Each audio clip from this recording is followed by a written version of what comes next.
Yeah, Friday. What's up and welcome in on August 2nd, 2024. This is Grant and Danny. I'm Grant Paulson and I am solo with you for the next 4+ hours on the fan. Danny's vacation has begun. He will be out all of next week as well. Got a great show planned for you today, including the Athletics' Robert Mays, who was in Ashburn this week at Commanders Camp. He's been making the rounds all over NFL camps throughout the country. He stops by at 5. We'll spin around the league with him.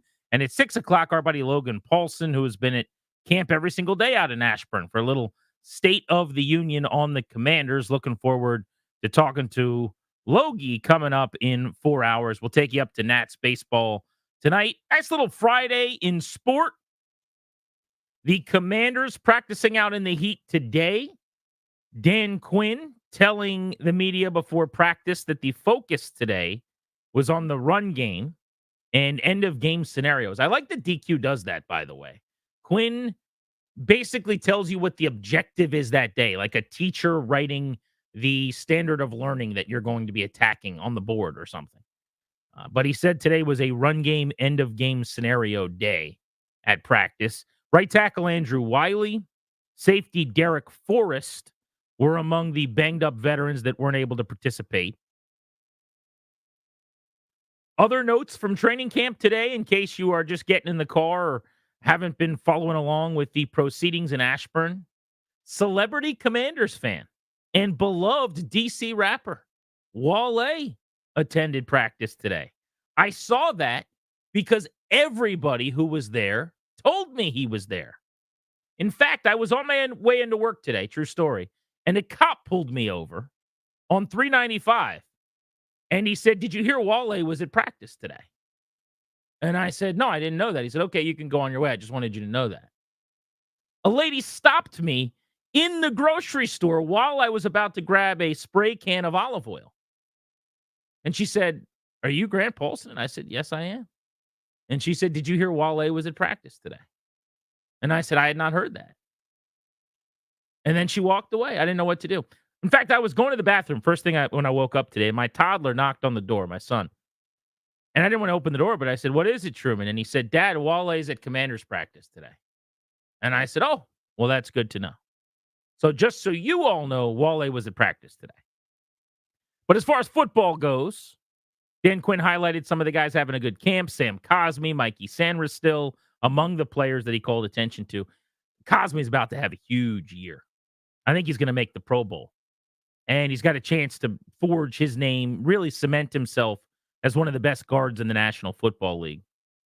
Sanders still, the rookie corner from Michigan who won a national championship, is one of the apex alpha leaders of that title team that Jim Harbaugh led collegiately 1 season ago. Has had a very good camp. I was out there yesterday, heard nothing but good things, and then with my own eyes, saw him flash and make some really nice plays. So not surprising to see Dan Quinn call attention to those guys. By the way, speaking of Dan Quinn, in honor of him and training camp, I'm wearing a backwards hat today. You can check out my Dan Quinn backwards hat look if you want to stream the show on the 1067 The Fan YouTube page. We are also available coast to coast wherever you go via audio on the Odyssey app and, of course, locally here around the DMV. Make sure you're listening to 1067 The Fan. Outside of football, the Nationals are back home tonight. They kick off a 10-game homestand. This is as big a homestand as you get in Major League Baseball. Jake Irvin on the hill tonight for the locals. The 27-year-old starter's been their best pitcher this year. He will look for a third straight outing out of the All-Star break where he's given up 2 or fewer runs. Looking forward to seeing if Jake Irvin can stay hot for the Nats. On the Olympics front, a lot going on today, including Team USA men's basketball making final preparations for a clash with Puerto Rico tomorrow. I looked it up on FanDuel. Team USA is a 33.5-point favorite in that game. I was seeing all the reporting that it was like this big matchup, and is Puerto Rico going to give them fits? And I looked at the roster, and I thought, no, they're not going to give them any fits. Like, I'm looking at these, I'm like, who have I heard of? Who have I heard of? And then I looked at the line. It's 33.5 points. So I'm not quite sure this is going to be a close game, but certainly shouldn't be. But I will be watching tomorrow morning. I think it's 11:15 local when that game tips off. U.S. stars in the pool. We've got an Olympic record holder in Caleb Dressel defending gold in the 50 free, which is my favorite. That's just one time down the pool. Danny and I have debated whether it's a lap or a length or is there a difference. But it's one dash, man, from one end of the pool to the other. He's the fastest in the world. He'll defend his title. And then local sensation Katie Ledecky back in the water as she will make her way into and punch her ticket into the final in the 800-meter free today. And I did see that Sha'Carri Richardson made her Olympic debut on the track. Track and field has gotten started. So one of the better portions of the Olympics now taking place as we are on to the track and field events as well. But all of that is good and fun. It's a nice appetizer. It's the fried calamari to the 16-ounce ribeye that is the National Football League returning last evening. In prime time, Bears-Texans Hall of Fame game. The Hall of Fame game every single year is a reminder of getting those juices flowing and how exciting you can get, how exciting it can be to have football back, only then to turn on the game and go, all right, I guess in a week it's going to look a little more authentic. Because the graphic that they build, the billboard they put together for the game is C.J. Stroud for the Texans and Caleb Williams for the Bears. That's how they promote it. But we actually get Davis Mills and Brett Rippon in that Hall of Fame game. It doesn't quite sell the same way. For some reason, the numbers wouldn't be as good if you just build the game as Tim Boyle from a directional Kentucky and Tyson Bagent, whose dad is famous for being a bodybuilding arm wrestler. But it was just so good to have football on again, to see Joe Buck, to hear Troy Aikman, to see the grass, to listen to the pre-snap cadences. Even if inauthentically, football returned in high-definition primetime television to our homes last evening. But there's got to be a way to make the game that kicks off the preseason annually a little bit less of a tease. And that would be my goal if I'm Roger Goodell. Hashtag Grant Goodell, fixing the Hall of Fame game. You ever gone to a movie theater and not ended up seeing a movie? That happened to me before. You go to the movie theater thinking you're going to buy a ticket and either the theater's sold out or the worst one was I buy the ticket, I get the popcorn and the drink, I sit down, and then there's like a power outage or an issue where they can't actually play the film. So they gave me a coupon to come back. But that's the feeling I think you get when you sit down to watch football and you get the Hall of Fame game. You are going to a restaurant, thinking about a specific item on the menu all day long, and then you order your drink, and it's time to put in your entree, and you make your order, and they tell you, oh, we're out of that. That's been 86th. We don't have any of those. That's the Hall of Fame game. And I think the NFL should actually do what it can to try to make last night happen less frequently. And what I mean by that is if everybody's tuning in to football for the first time and then the starting quarterbacks don't play, and because of that, almost none of the starters play at all, there was essentially no starters on the field. By the end of the first quarter, you don't really know anybody. I mean, the game is a glorified training camp 11 on 11. And again, it's better than not having a game. I'm not complaining. But I just think this is a fixable thing for football because most of America, if you're not a Bears fan or you're not a Texans fan, and you're not engaged into roster battles and camp competitions, and you're not out at training camp seeing who the undrafted free agent wide receiver who's turning heads is and what he looks like, then for the rest of us, it's just basically a nice scrimmage with a couple teams we don't care a lot about. Players that we don't know. Early in the game, you at least recognize names from college football. Like Brett Rippon was the nephew of Mark Rippon. Went 11 of 15 for a $166 through 3 touchdowns last night. 4 NFL starts. Star at Boise State. You've heard of him if you play fantasy football and you're a football fan. Tyson Bagent, I've mentioned a couple times. He made 4 starts last year, so you probably remember him. Davis Mills, actually, inexplicably, had a 2-year run as a starter, 26 games on the grass. Was basically the starter for all of the 2022 year. So those guys played, and it's hard to be unknown if you've started games at quarterback.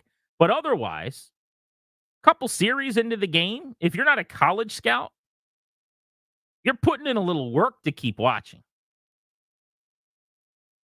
So that's why if I'm the NFL, a league that makes so many smart decisions for the betterment of the TV product and for eyeballs and for the consumer, I think they should just at least have a conversation about what they could do to make the Hall of Fame game a little bit more significant to the teams playing in it. Even if it's in August, even if it's a tune up, even if it's a dress rehearsal.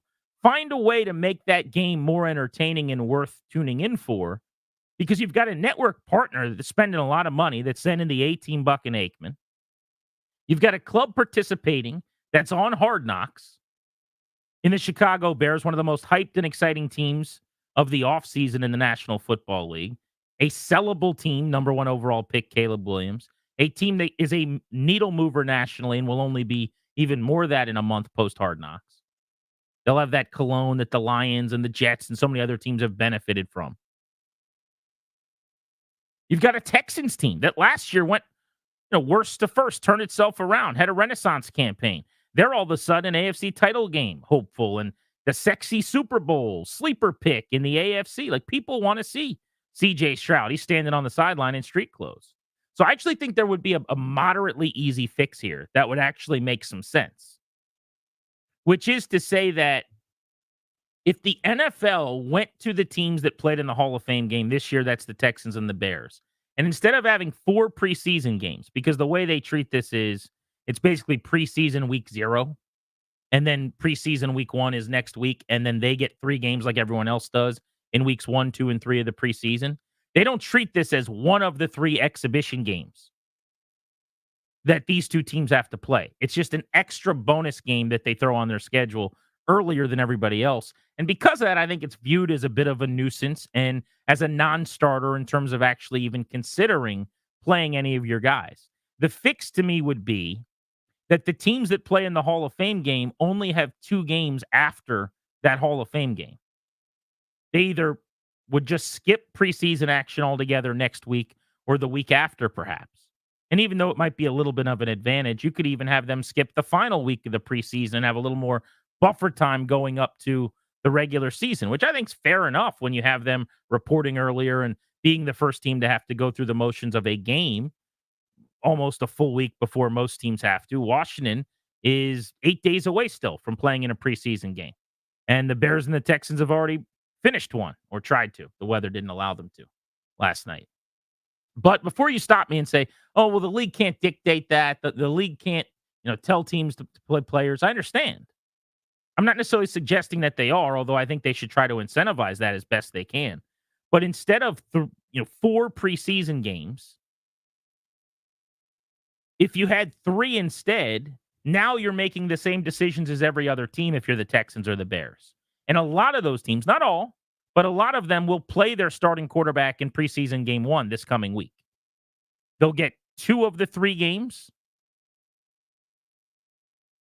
set aside for minimal playing time for starters. And how much different does that game look last night? Even if it's a drive, God forbid, crazy, I know, 2 drives from Caleb Williams. How many more eyeballs? How much more interest? And you guys might not care about that. That might not be your priority. But as a consumer, I think fun, enjoyment, watching something that matters, that's relevant, probably does move the needle for you. I just think it's worthwhile for the league. A league that has prided itself on and taken heat for making decisions for the product, for the shield, for the consumer, for the TV package over and over again.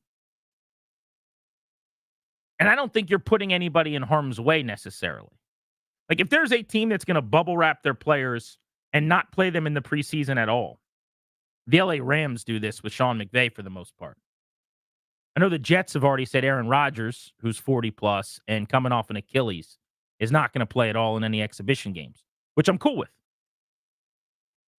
He doesn't need to. If you got a team like that who, regardless of how many preseason games they have, isn't going to play their starters in last night's game, then there's not a whole lot you can do. Although incentivizing a team, however they can try to, just having a conversation about it, talking to the teams about the importance of this being good for the game, helping the product, is probably still worth doing.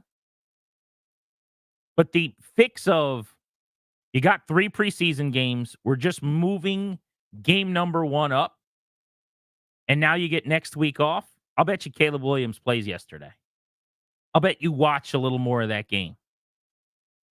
And I know you would have cared a little bit more about that game.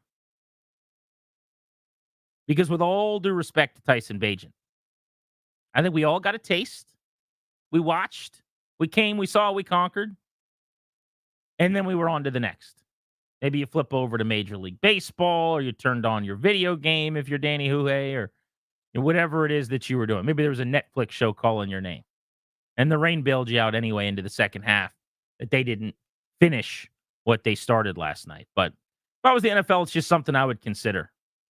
And I'll tell you that as a addicted fan who slaps his arm and asks for more when it comes to the NFL, I'll be there next Hall of Fame game. And the night before, I'll be giddy and have the same joy and excitement that football's about to be back. And then I'll remember 3 minutes after tuning in, this is not where I parked my car. And they could just keep doing it that way. And really, there's no harm, no foul. But I think they can make it better.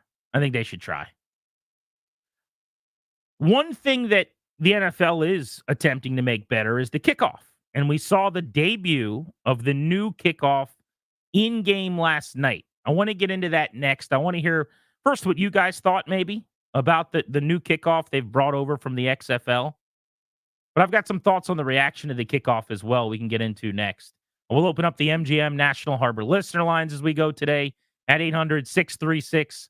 We're blitzing at 4. Robert Mays of The Athletic takes us around the NFL at 5. Logan Paulson with a report from Commanders Camp. Sharp Gentleman at 6.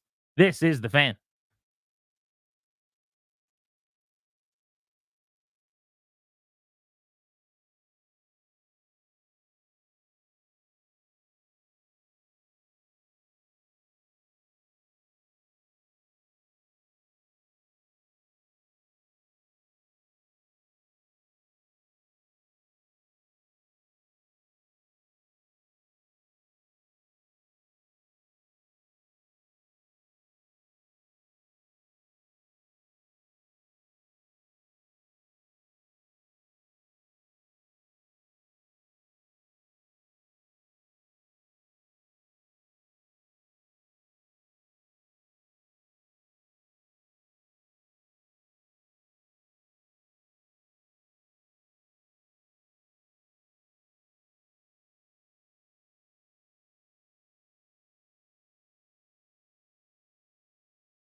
a guy like me, I would love to be in this situation. Fitting that on Hall of Fame game night, on the evening that they're honoring Devin Hester, who's headed to the Hall of Fame as one of the great return men in league history.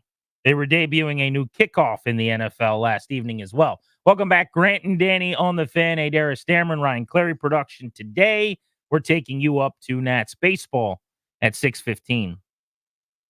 I just saw a video online of Patrick Mahomes at Chiefs camp, and they're having fun as they always do at Chiefs camp. They basically are playing almost some kind of birthday game party, is what I would describe, like game, where he's got his head on a broom pole or something, and he's spinning around in circles to get dizzy as fast as possible a bunch of times, and the coaches keep spinning him around.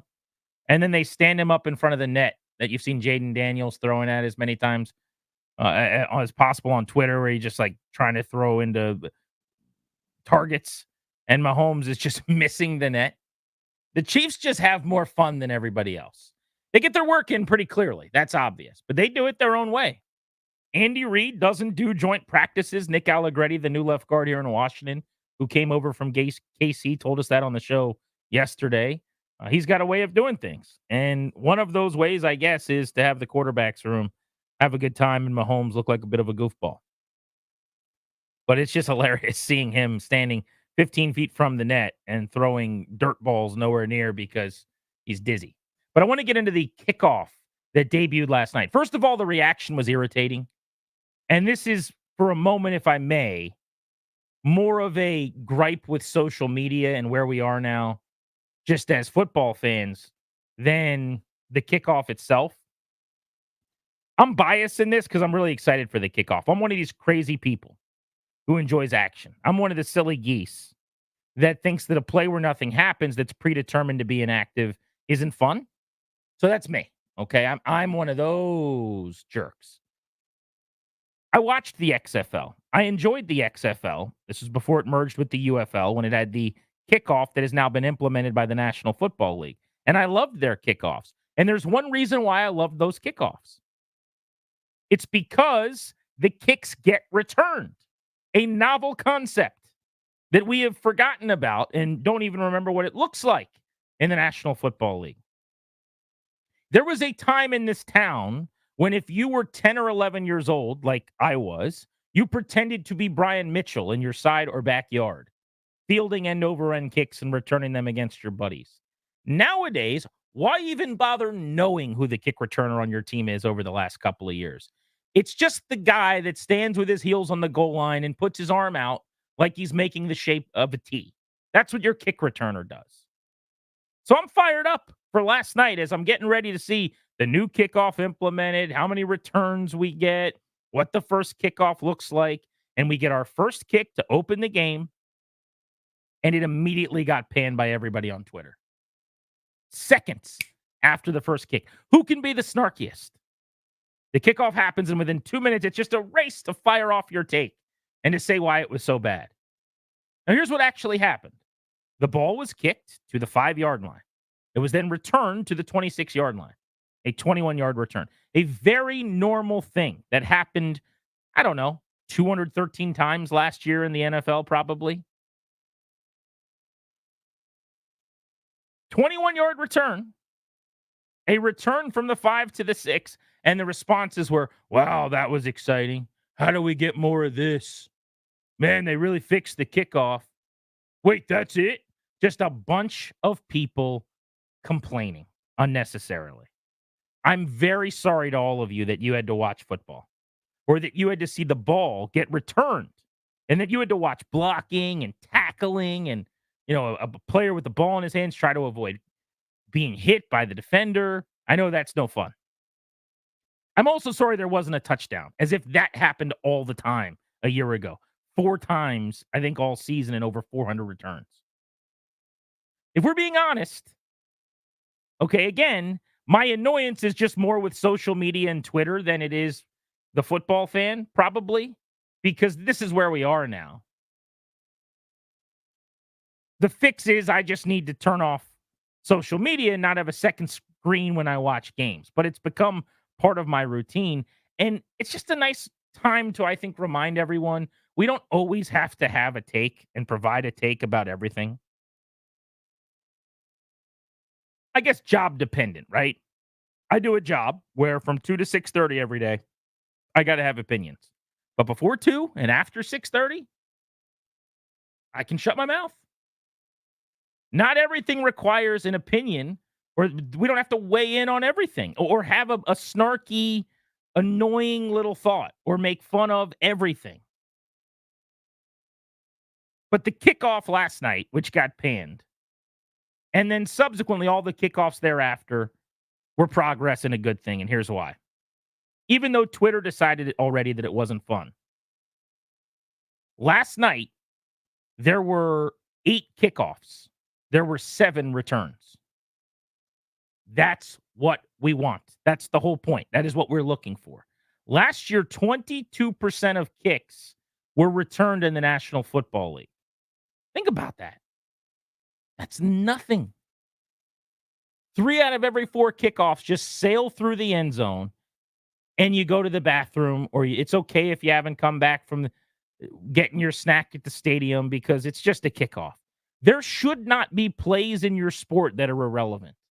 The reason we moved the extra point back was because it was such an automatic at a 99% clip that you were going to make this extra point from the doorstep of the goal line, that it just prolonged the amount of time where nothing mattered and nothing was happening. So they said, instead of this sequence of insignificant non-entertainment, where after the touchdown, we line up for the extra point and trot everybody on, then we kick the extra point, then we trot everybody off, then we take a commercial, then we kick off, then we take another commercial. Let's actually make people have to watch the extra point. The idea, one of the few things that I think Goodell has been 100% correct on, was there shouldn't be plays that don't matter, right? Something that I can agree with and have suggested in the last couple of minutes here. So that's what they did with the extra point, and it's better now. They're trying to do the same thing with the kickoff. They're just trying to make it so that you've got to watch it, so that you can't leave the room and not miss anything. Last night, 88% of kicks got returned. 4 times as many returns as is generally the case in the NFL from a year ago. And if you look at the XFL numbers to try to figure out what the percentage of returns was a year ago, it was 97%. I don't know if we'll get that high because you got stronger legged kickers in the National Football League, and teams may decide that booting the ball through the back of the end zone and being penalized out to the 30-yard line is fine. Especially if there's enough returns and a couple of broken returns that instead of the average team taking over at, say, the 24 to the 26, which is what it's been, it becomes like the 28-29. Then a 1 or 2 yard penalty to not risk a big play and a momentum swing might be well worth it to teams to just boot it through the end zone.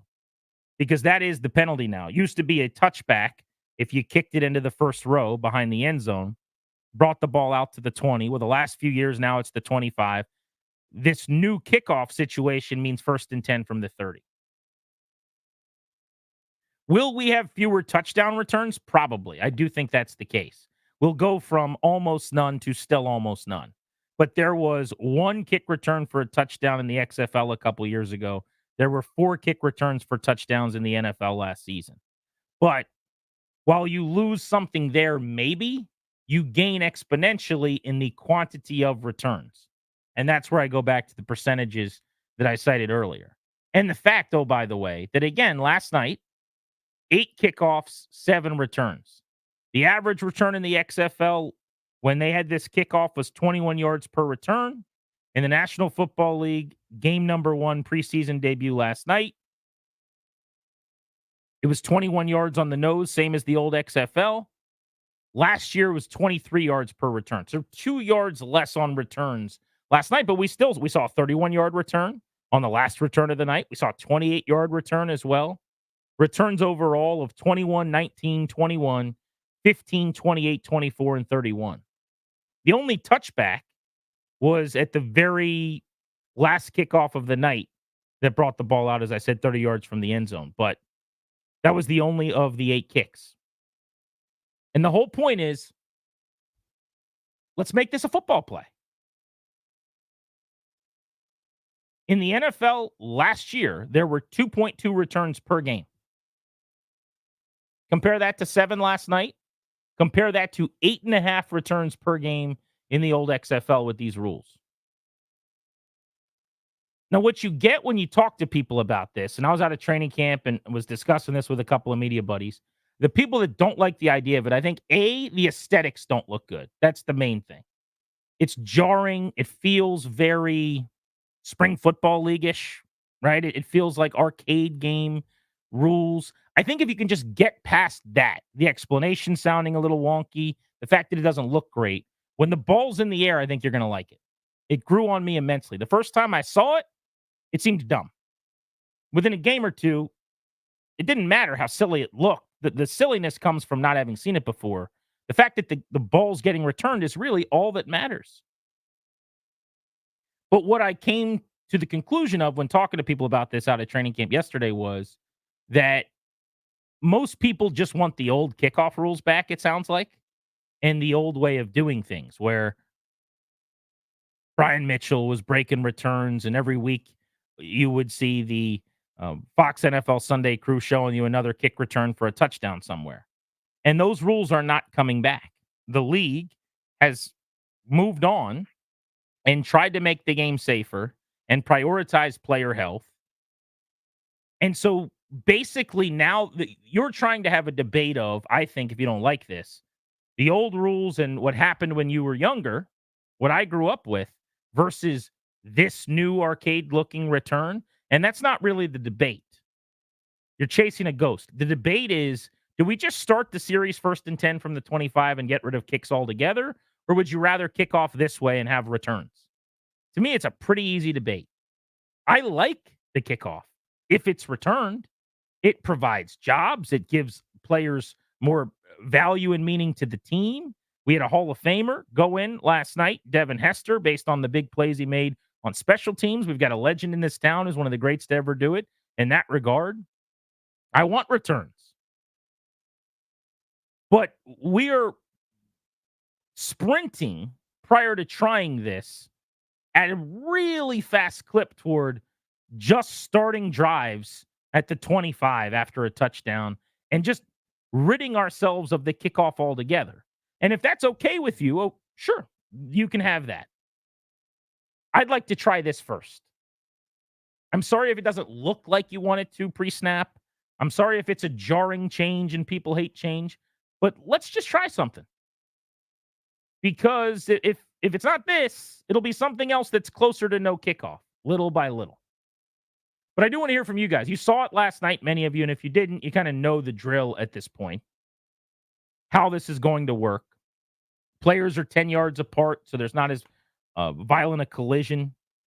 Kicker's by himself on one side of the field. Everyone else is toward the other side of the field, toward the return. There's this 20-yard window of field from the goal line to the 20 where the ball's allowed to land. You still can't kick it out of bounds horizontally. If you go too far into the end zone, touchback brings it out to the 30.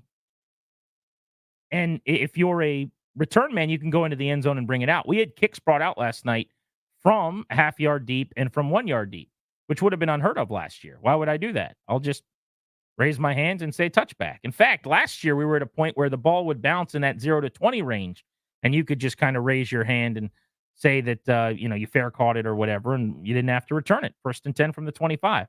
So to me, this is progress, and I like it, but I want to see if I'm on an island. 800-636-1067 is how you could join me on the MGM National Harbor listener lines. 800-636-1067. You'll hear what a key NFL analyst had to say about the kickoff last night. Really liked his take next on Grant and Danny.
There's also a lot of excitement with the change in the kickoff rule, which is entirely different than any of us have seen in the NFL. Teams kick off from the 35.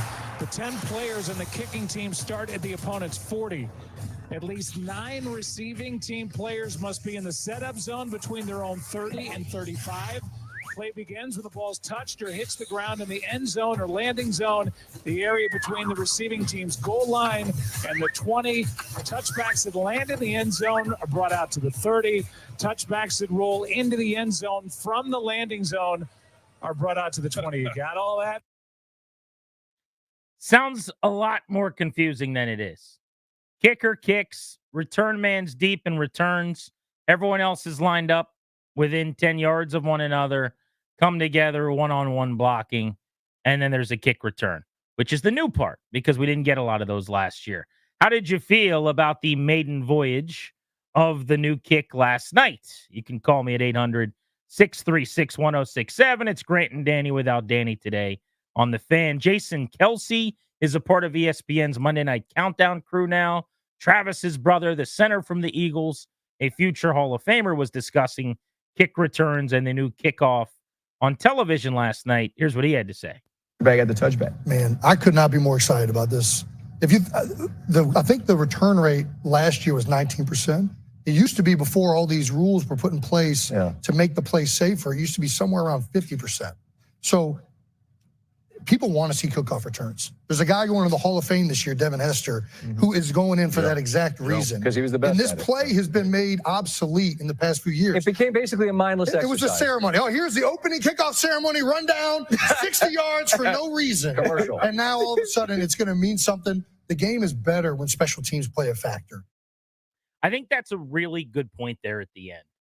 Offense, defense, special teams, 3 prongs, 3 phases. We don't need to continue to whittle down the import of the third phase. I think there's 2 groups of people here. People who want to see kick returns, that's my group, and folks who want to quibble over the quirks of the new rules, who don't want another major change, or certainly anything aesthetically that looks as quirky as this new kickoff. But if you like kick returns, join us. It's a fun party we're throwing.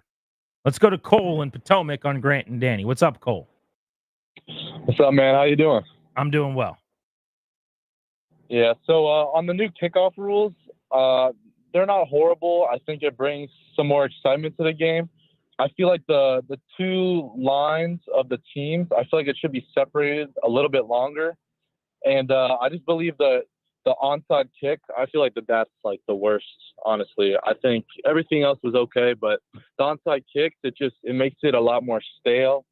And I feel like, what was it, the Saints in the Super Bowl or something? They did a surprise onside kick. I'm a kicker. I love watching the Pat McAfee doing that. I can do that myself. So, it's just, I feel like it just makes it a lot more stale on the onside kick portion. So I'll get into the onside kicks in a moment. I want to address the first point you made, and I appreciate your call. Currently standing, I think at one point in the XFL, it was 5 yards apart. It can be as many as 10 yards apart in the National Football League. You're saying, let's make it 15 or 20, give them a little head start. I think the reason that they're so close together, the blockers and the coverage defenders, the tacklers, we'll call them, is because the further apart they get, the more the benefit to them.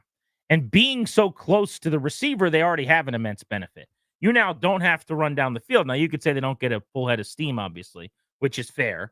But just being closer to making the tackle, that's already their advantage. The reason they're closer together is twofold. Number one, I think it gives the blocker one-on-one an actual chance, right? Just line up with a buddy in your front yard and have him stand directly in front of you and try to block him.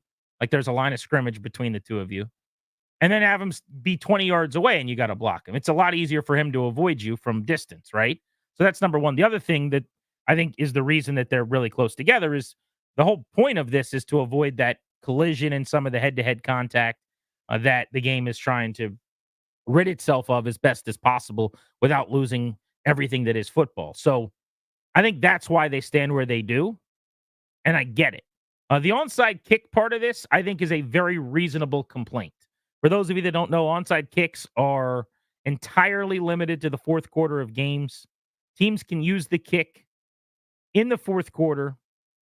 They have to tell the officials before an onside kick, though, that they're going to do it. And the element of surprise is almost certainly gone at this point. So you can't do it in the first three quarters. It's got to be in the fourth quarter of a game. And also, you have to be trailing, I believe, in the game to do an onside kick. And then you've got to dictate it to the referee. So that part is completely gone.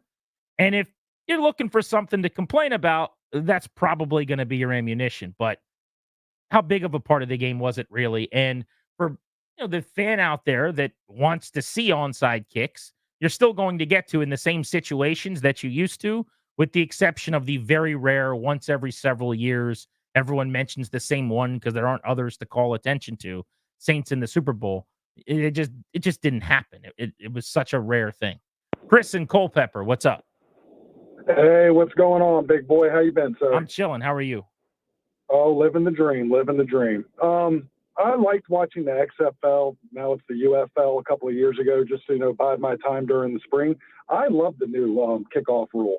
Anybody that complains, we literally watched football for 5 years where they kick the ball off, put their hands to the side, and it doesn't matter what's in the 20, and they just don't do anything. It became stagnant, and it was just a bad play. It's literally a set play. They're going to come up with schemes how to get outside, and I'm telling you, the first week, there's going to be 2 kickbacks run back. I mean, I really like it. It stops people from getting hurt. It's a design play. And when the ball's kicked off and you're watching it from the camera, as soon as it leaves his foot, it looks the same as it always has. At least we're not watching somebody just do touchback over and over. It was awful. So I'm glad they changed the rule. So anybody that's actually upset about it, it doesn't really make any sense to me. And it doesn't seem to make sense to you. Well, yeah, we're in lockstep. I mean, I think it adds strategy, right? Special teams coordinators are going to be able to really get in their bag a little bit and actually try to get outside the box and be cute. You can figure out ways and devise some actual scheming to try to figure out on kickoffs. How are you going to pin teams deep? On returns, how are you going to try to get your guy into some open space for a big return? Beyond what was very already kind of a watered down, boxed in, limited process.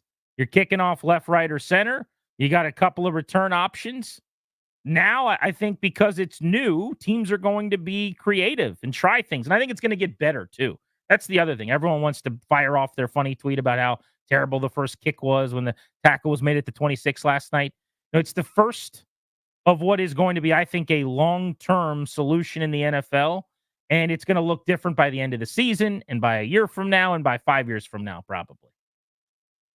Appreciate the feedback on last night's kickoff debut. I've got a sports take that I'm not particularly proud of, and I want to share it with you. And I think that could be a fun conversation to have with you next on G&D here on The Fan.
As the exclusive sponsor of Grant and Danny, the law firm Condori and Murad will guide you and your family in the right direction and help you draft a will, set up a revocable trust, or create a healthcare power of attorney. Schedule a free consultation with their estate planning attorneys at kmlawyers.com. Be sure to tell them we sent you. You'll get a great discount. That's kmlawyers.com. Looking forward to breaking down 3 burning training camp questions out of Ashburn after yet another workout today at 4:30. All of our camp coverage on the Fan is presented by Paul Henry's Window Installation. PaulHenry'sWindows.com, your clear home improvement choices. I welcome you back into Grant and Danny. Danny is out on vacation today. I'm going to peel back the curtain a little bit. We give you 5 shows a week. We give you 4+ hours every single day, unless the Nats play. I think we put together shows where about 95% of the time, Danny and I are excited about the topic we're going to be discussing. There are times where if there's an A topic that everybody wants to hear about and we're spinning the hits, maybe by the 3rd, 4th, 5th time that week we're getting into something, you don't have the same amount of passion for it, but there's no business like show business, right? I got a topic right now that I am fired up about. When Darius walked into the studio today, before he had sat his little tuchus in that little seat over there, I said, "Hey, D, your boy's got a topic he likes today."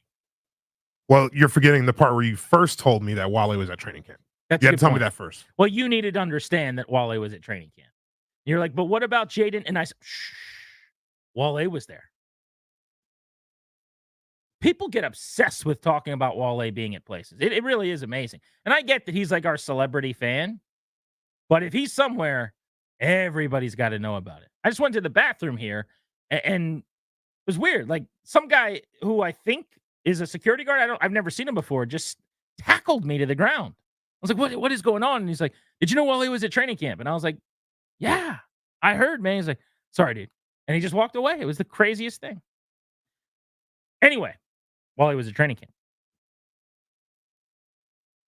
I realized that I have a take that is not going to go over well. It's not going to age well. We'll look back at this in 10 years and people will cringe.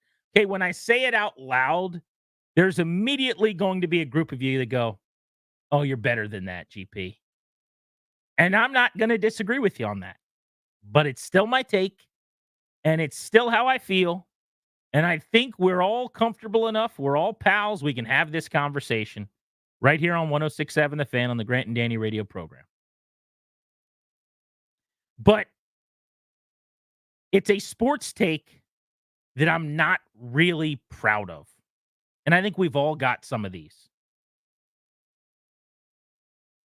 I saw pictures come out last week at training camp of the Commanders wearing their Guardian caps. All right. They started wearing these last year. Teams all over the country are wearing Guardian caps. If you're not familiar, they look like a white cushion or foam, almost like a rubberized safety piece of equipment that's put on top of your helmet that cushions the blow of helmet head-to-head contact at practice. Because what we've learned, if you watched the movie Concussion like I did, is that in addition to just the horrible collisions on game day and the big helmet-to-helmet contact, receivers, DBs going in the air, being tackled, whatever, one of the worst things that can happen to players as far as CTE, going all the way back to when you're playing pee-wee football, high school football, it's the small head-to-head contact at the line of scrimmage over and over again, O-lineman, D-lineman coming together, smacking their helmets, right? And so one of the ways that the league is trying to educate players and teams about head trauma is practices are actually worse than games because you're on the practice field way more often. You're tapping helmets, even if you're not really colliding as violently, helmet to helmet, way more often in practice than games. So let's do this thing where let's cushion that, literally. And let's put this foam, what they call these Guardian caps, on top of your helmet. And so ideally, there's going to be a compression there. And The contact on your head's not going to be as damaging. It's very smart. It's very necessary. And it's exactly what should be happening in practices. Exactly what should be happening.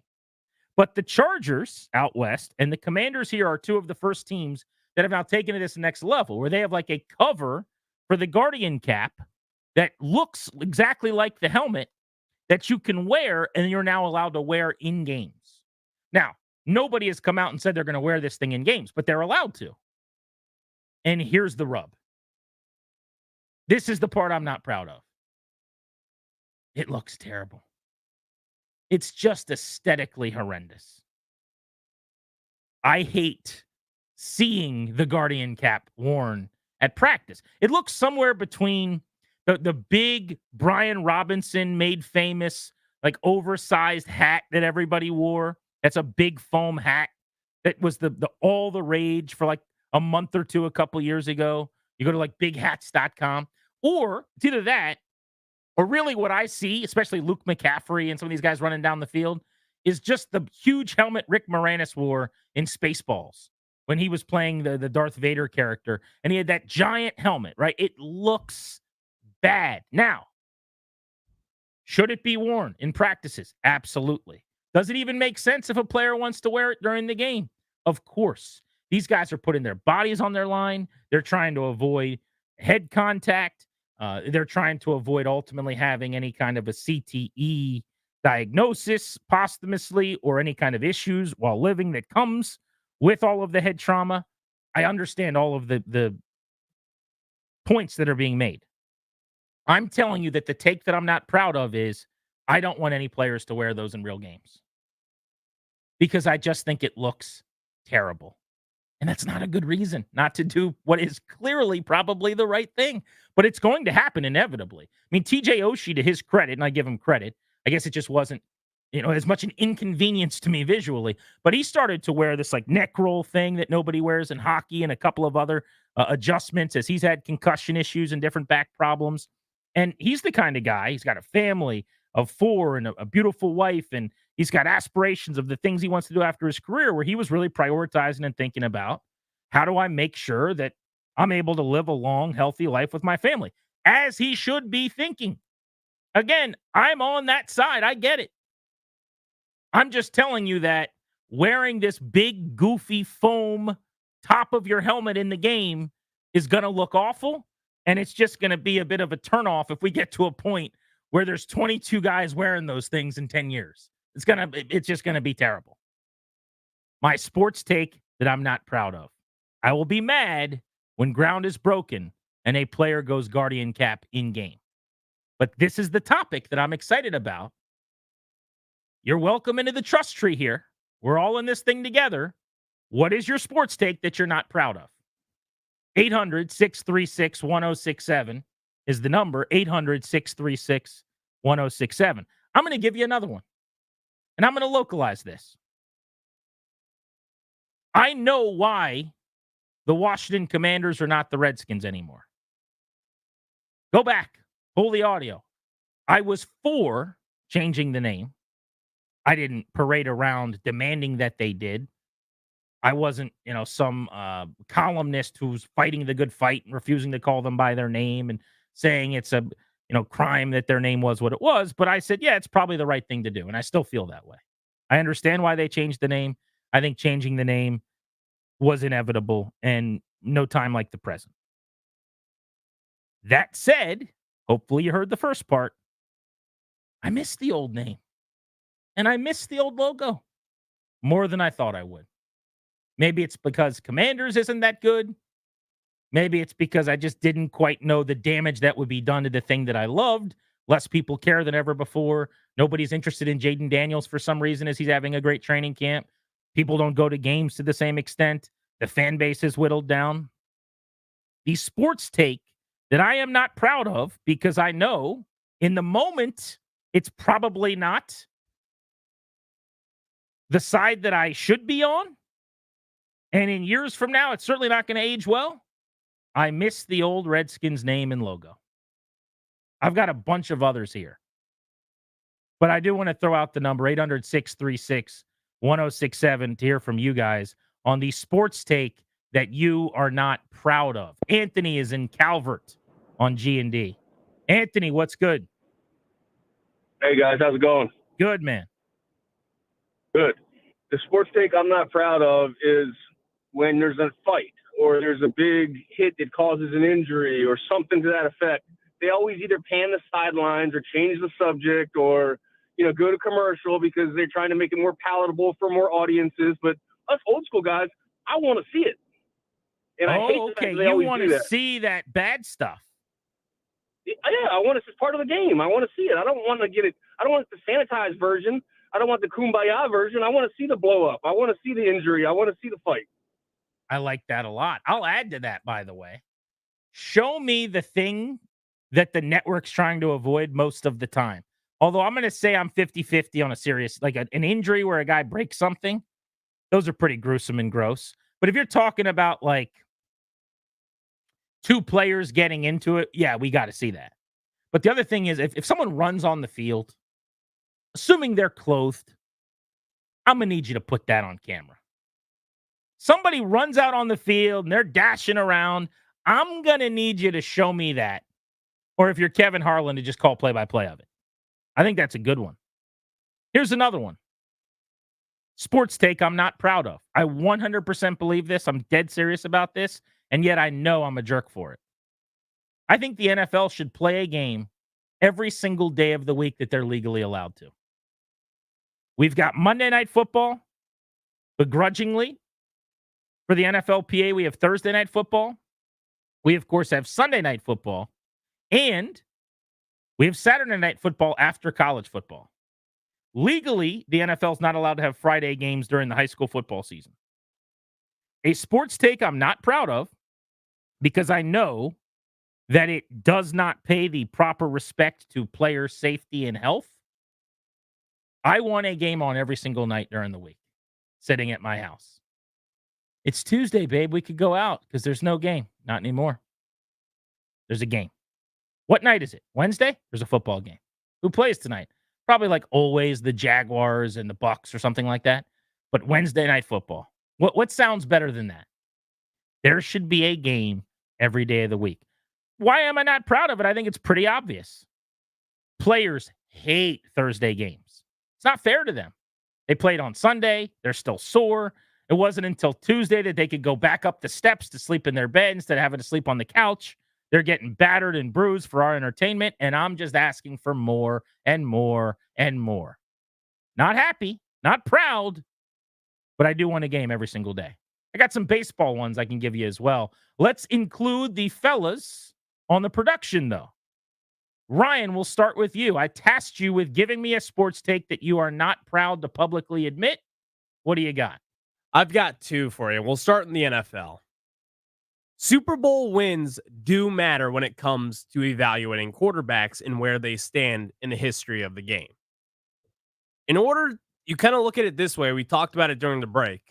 When was the last time that a bad quarterback won a Super Bowl? Well, let me actually rephrase that. When was the last time that a quarterback really performed poorly and then won a Super Bowl? Hasn't really happened as much. A quarterback has to elevate your team. And again, it shouldn't land on one guy, but when you kind of go down to it, it's a huge part of the equation to me. A quarterback means that much to an organization, and that is why I say that. So that is the prevailing thought, I'd say, with the average football fan. Where does the I feel bad about it come from? Just because it's something that isn't welcome on this radio program? That's basically it. But Okay. also, I think a lot of analytic people out there will probably say, well, that's not really true, but I just... So it's you there's a feeling for you of you don't want to be on the other side of like science and information.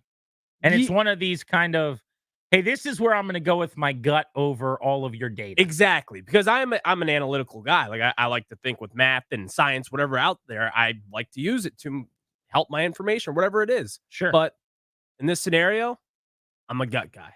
Yeah. I mean, again, I don't know that I need to really address this for anyone that's listened to this show very often. I think it's silly to ascribe a whole lot of value to Super Bowl wins for a quarterback in that, like the example I'll give you was Tom Brady's last Super Bowl. He had a 3-interception game, I think it was, against the Bucks on that playoff run. The Rams had like a really bad gross fumble that allowed the Bucks to win that game. And if not for a bunch of things happening, an unbelievable catch by, I think it was Colin Johnson was playing last night, or defensive stands, or a fumble at this point forced by his defensive end, you don't win. So there's just so many dependent moments and lucky things that happen along the way. There's better data to ascribe performance individually. Like, I don't know, what'd you actually do when you threw the ball, and how did you throw the ball? But okay, this is a take that you're saying you don't feel great about having, but that you are confident in. Yes, and another one as well. Get rid of C flaps in baseball. It's just not a good look. I understand. I saw the Giancarlo Stanton injury. I understand why people wear it, but it just looks bad, man. I don't know what it is about it, but every time someone steps up with the C flap, and really you see that with the majority of players now, I just look at it and it just doesn't feel right. So that goes along with the Guardian cap. Exactly. It's like probably the right thing for a lot of guys to do, but visually as a consumer, it doesn't look great. Exactly, yeah. Now, for people that don't know, by the way, because I think there are some, the C flap is not necessarily just your typical guard, but it's now not a lot of guys do this, but certainly if you've been hit in the face, or if you just have seen other people get hit in the face, you don't want to be that guy. It's the flap that covers your entire jaw, basically. There's a category here that I feel bad about. It sounds like you do as well, where we're not proud of the fact that we are not putting the safety of our favorite players first. We're prioritizing not only our entertainment, but the visual of how our entertainment looks over their well-being, I guess, potentially, which is the part of it. It's tough to admit that. But I think it's a thing, for sure. If you're just joining us on Grant and Danny, no Danny today, sports takes that we're not proud of. I'll give you a couple more really quick. You guys are going to hate this one. Oh, buddy, you're going to hate this one. Indoor baseball is outstanding and should be the norm in the summer. I'm not happy to admit that as a baseball guy. Grew up at Camden Yards in Baltimore. Go to Nats Park 30 times a year. Summer means hot. Summer means sweat. Being in the sun, it's gross, it's humid. It's potentially going to rain. There's tons of games inconvenienced by rain delays and rainouts, and you're sitting around for an hour. Are they going to play or are they not going to play? You spend a lot of money. And this is not even one of the markets where it's as bad as it can be outside. You know, in Texas or in Arizona or in the desert, you don't have a choice. You just got to have the option of being indoors. But I think indoor baseball is not only awesome, but it should be the norm in the summer months everywhere. Because even if it's a pleasant enough 90-degree day at Yankee Stadium in New York for a Sunday afternoon game when you're putting on sunscreen and getting pummeled by the sun, you know what's better than that? 72 degrees in the air conditioning and comfort. I'm not proud of it, but it's a take that I believe in. What's yours? Grant and Danny without Danny on the Fan.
G&D, no Danny today. You're locked into the Fan. Thank you for making the show part of your afternoon. We know you got options. Coming up top of the hour, the Beltway Blitz, 5 o'clock. Robert Mays of The Athletic, who's on an NFL camp tour, has already made his stop with the Commanders. We'll talk to him about that and the other teams he's visited. And at 6 o'clock, our buddy Logan Paulson on what he's seen from Jaden Daniels so far. Caught up with Logan on the sideline yesterday. He's been very impressed, so we'll dig a little deeper into what he's liked about Daniels. Speaking of camp, I was at practice and thought maybe up close and personal, the Guardian caps with the helmet cover that the Commanders are using, it looks like a helmet, would look better on site, and they didn't. They look terrible. I hate them. Now, they are worn for the correct reasons, and if I was a player, I would wear one, and I would advise every single player to wear one also. This is why my sports take that I'm not proud of is I'm going to be annoyed when someone wears one of these in a game because they've been cleared to do so, and someone will. I would even go as far as to say someone should. Like, it makes sense that someone will prioritize their health and well-being over their stylistic appeal. Visually, how they look. That's just a mature thing to do. But I'm immature, I suppose, because my sports take that I'm not proud of is, man, I don't want to see those things worn in games. There are others I've come up with and leveled with you on today in the trust tree. Among them, indoor baseball should be the norm in the summer everywhere. Put a roof on your stadium. Ballparks should have roofs. Let's play in air conditioning. It's hot. It's wet. It's raining. It's ruining my time. I miss the old Redskins name and logo. Doesn't mean they shouldn't have changed it. Doesn't mean I don't understand why they did. But the fan base has cratered, and it mattered a lot more to a lot of people staying with the team and remaining a fan than I even anticipated. And based on that and the fact that it was cool looking, I kind of miss it. Not proud of that, but I do. Darius, give me one before I hit the phone. I got two, actually. I'm going to be quick on the first one here. The first one is baseball games should only be played at night. I think day games are stupid. Wow. I think, especially particularly in the summer when we have to be in miserable hot weather like we are here in DC all the time. I think day games stink. I think mid-evening games, like 4 o'clock starts, suck because the players don't get to hit the ball well. They can't see the ball well because of the shadows. Why do you feel bad about the take? Is it just because I understand the fact that you have to have day games, especially in getaway situations at the end of a series. You can't have teams playing at, into the 10 o'clock hour, knowing that they have to get on a flight to go to the next city. Gotcha. Stuff like that. So I understand that day games are a necessity. You're taking away from sleep and travel and the health of the players, and you feel right. Same as the Guardian cap, essentially. Like, sure. I'm screwing over the players, but I don't like day games. I don't like day games. Give me all night games. I like it. This one's a little bit on the wackier side. LeBron James. We all know he's probably the greatest player of our current era at the moment. So many championships, so many MVPs, so on and so forth. I would want nothing to do with LeBron James being on my favorite basketball team. Current LeBron James, who's 100 years old, or LeBron at the peak of his powers? Not that there's a huge gap because he's still amazing. I would go LeBron post Cleveland the first time on. I would want nothing to do with him. Had we drafted LeBron James and he was with us from day one, I think that's a different story. But the LeBron James that went to Miami and then went back to Cleveland and then went to Los Angeles, I would want nothing to do with any of the shenanigans where he's coming in, the coach is never good enough for him, the players around him are never good enough for him. He doesn't have time to develop young players around him. He wants older, washed-up veterans and guys who are on their last legs trying to hop on a train to get a championship with them. You're not building a program for the future. You're just going for it all right now. More often than not, it doesn't work out. I'd want nothing to do with LeBron James being on my favorite team. And presumably the reason that you feel bad about that take is I'm a Wizards fan, and I'm saying no to the greatest player of his era. That would be correct. And probably the second greatest player of all time. That's exactly correct of why it's ridiculous take. I think I'd those want are nothing good to do ones. with it. Yeah. I think that sets the table well. These are sports takes you're not proud of, but something that you actually believe. Let's go to Jeremiah in Fairfax on G&D. What's up, Jeremiah? How are y'all doing? Thank you for taking my call. So the sports take I'm not proud of is that no matter what Patrick Mahomes does with the rest of his career, he will never be better than Tom Brady. And there's two reasons I feel bad about that. One is because that's ignoring the fact that, not that this will happen, but he could just win 10 Super Bowls in a row, and that would still be pretty hard to defend, to say he's not as good as Tom Brady. And then the other reason I kind of feel bad about that is I am a Boston sports fan, so there's always that aspect to it. But I don't know. They played 2 or 3 times in the playoffs. Mahomes never beat them. I also feel like there is an unbiased argument you could present here. But I don't know. That's just what I'm not proud of. But thank you so much for taking my call. They were swimming, right? One against one. One was in lane 5 and one was in lane 6. Oh, wait. They were playing football. So Mahomes not beating Brady isn't a real thing because they weren't competing head-to-head against one another. I like that take, and you admitted, because I was actually going to follow up and ask the caller. I was going to say, so wait a second, Jeremiah, where does the take come from? Like, why can't Mahomes surpass Brady? He's been better to this point of his career than Brady was, and it's not that close. But he admitted that he's a Boston sports fan. So, again, this doesn't have to be overly logical.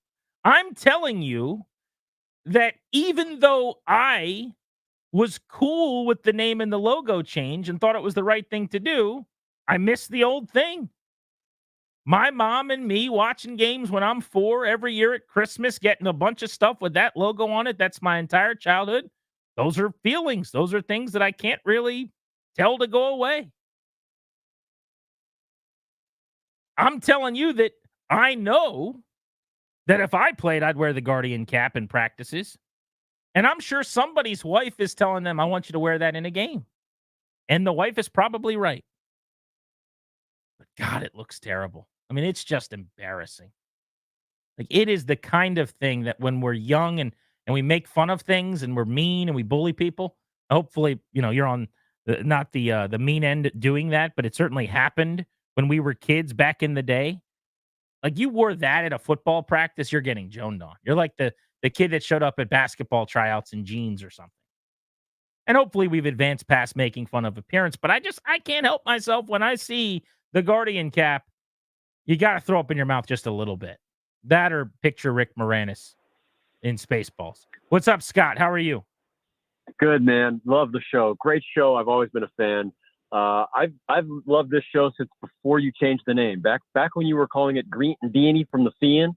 That was my favorite show. But here's 2 takes. They're kind of similar in a way. One, bullfighting. Love bullfighting. It's not going to be around very long. It probably shouldn't be around very long. It's the most dramatic sport you'll ever see. It's a fight to the death.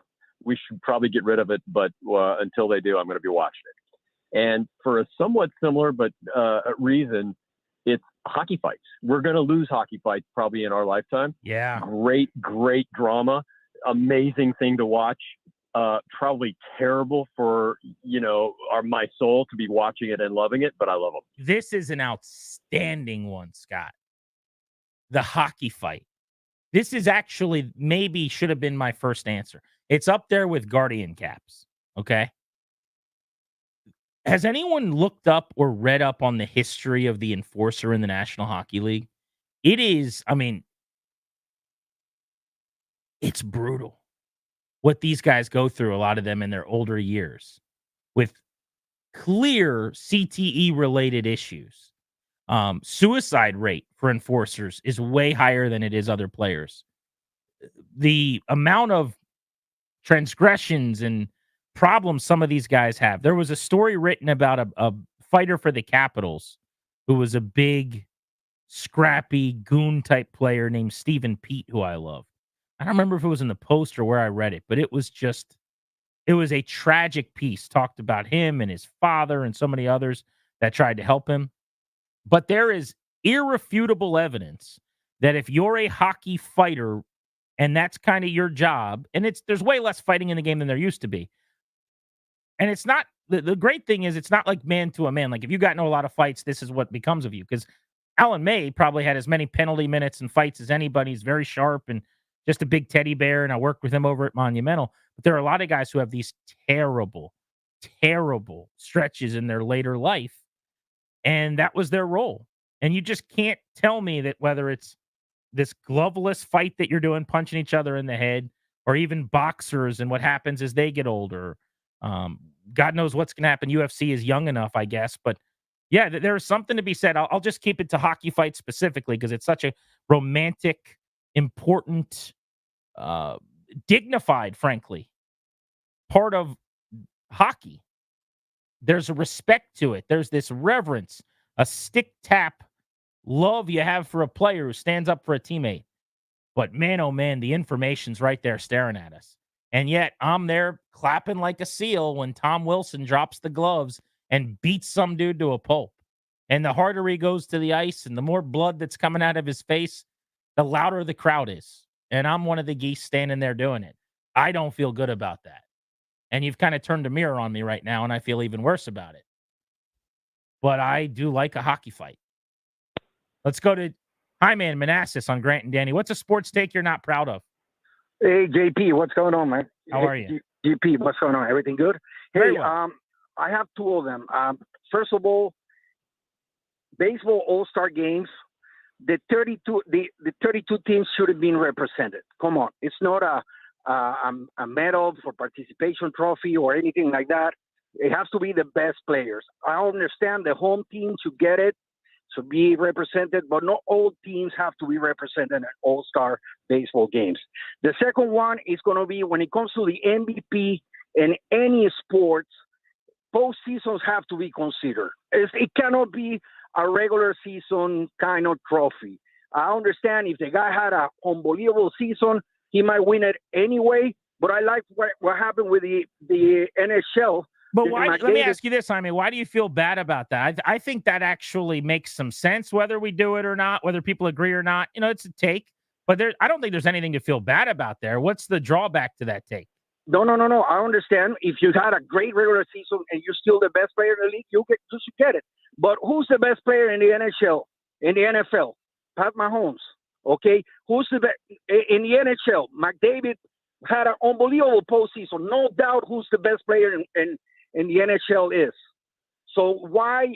I understand you can have a great regular season, don't have a good postseason and win it anyway, but it has to be, you have to put a little pound, a little force, and a little take on the postseason performance. Appreciate you, buddy. Thank you, Jaime.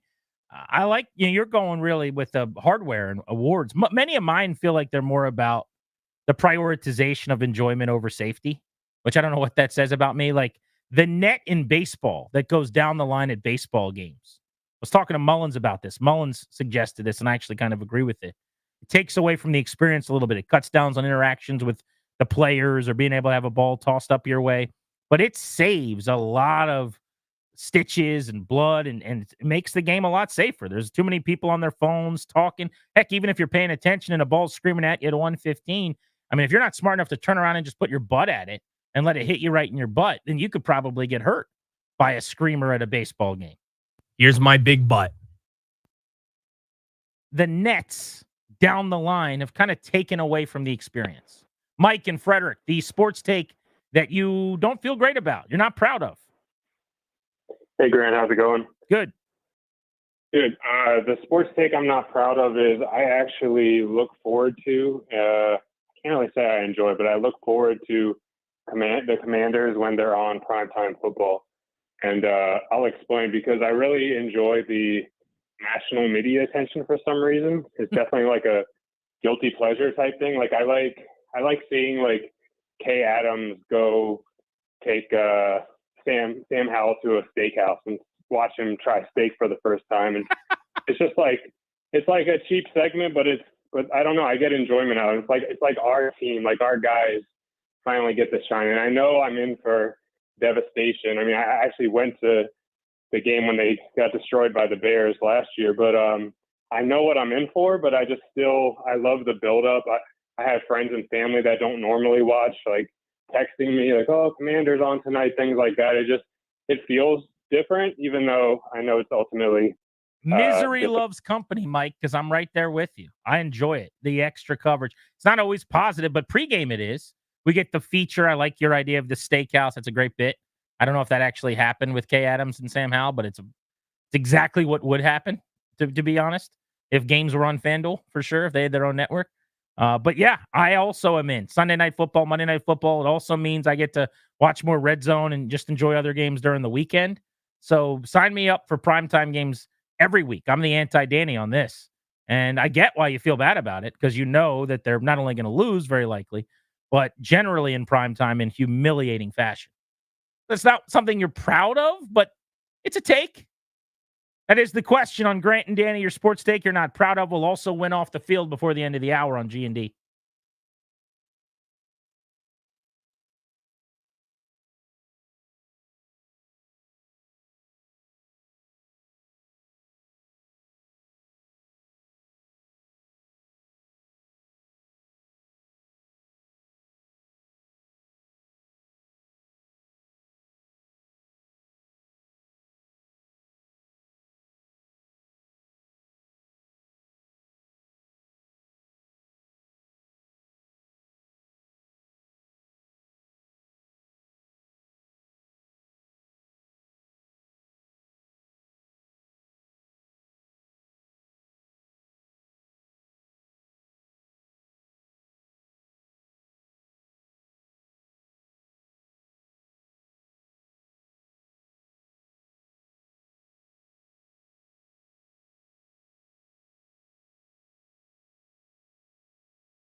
Grant and Danny welcoming you back on 106.7 The Fan. All kinds of Olympic action today you'll be able to enjoy in prime time tonight, including Team USA setting a new world record in the 4x400-meter mixed relay.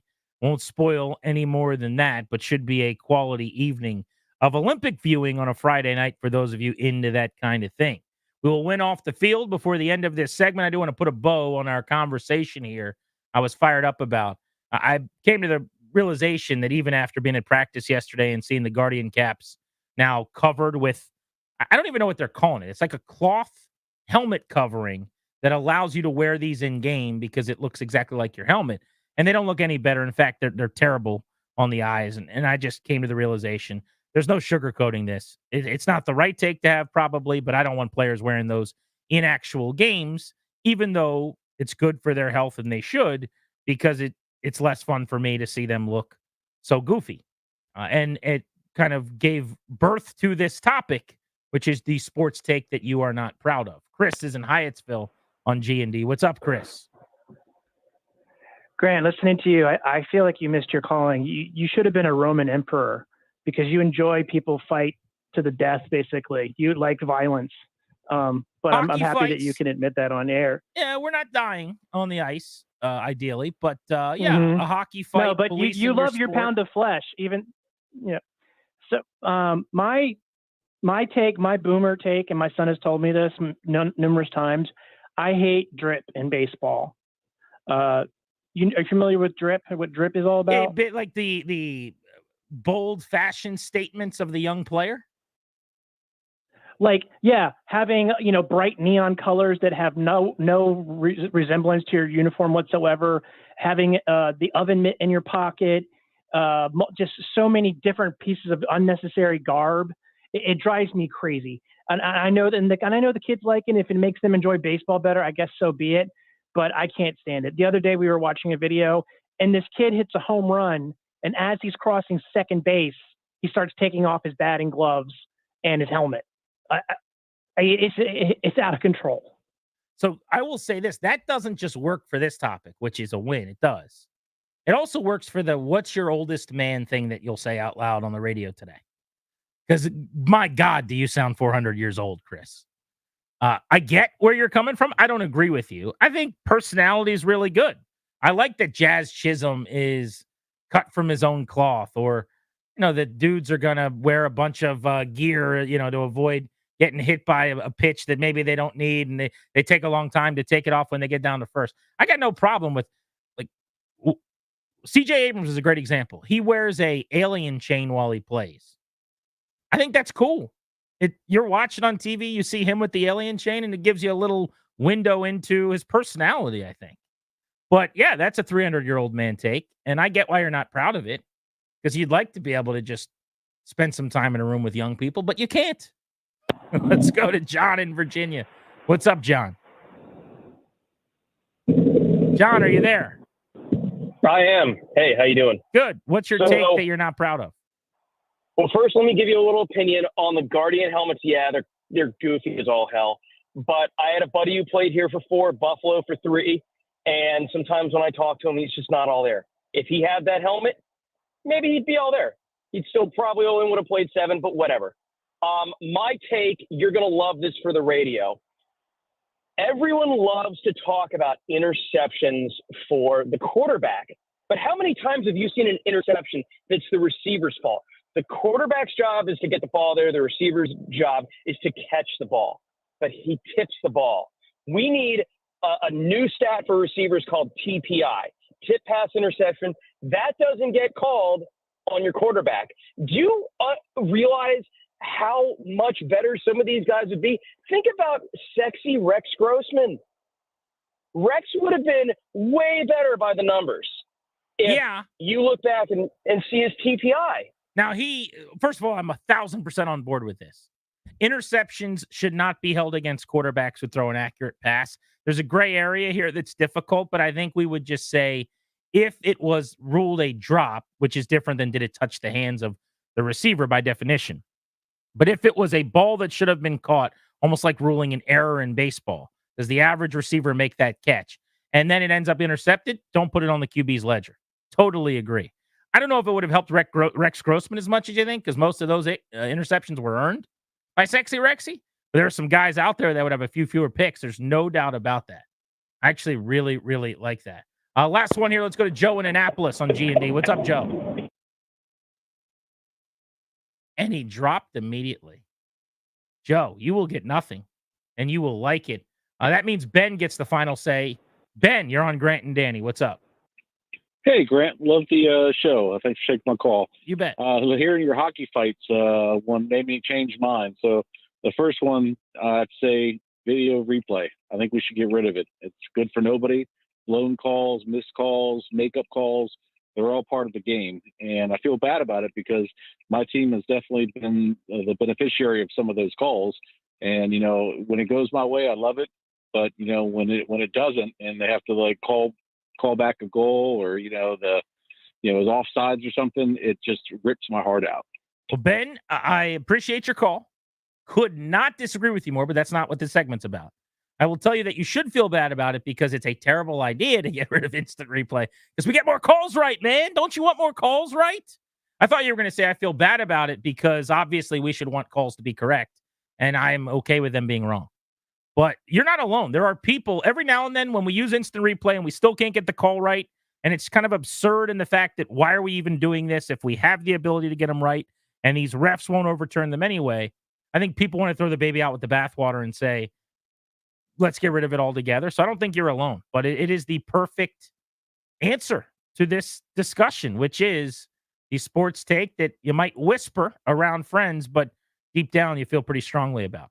Let's blitz around the Beltway. Teams you care the most about next on Grant and Danny.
We are just about ready for the Beltway Blitz. We'll be covering the Nats and the National Football League as we blitz around the Beltway today.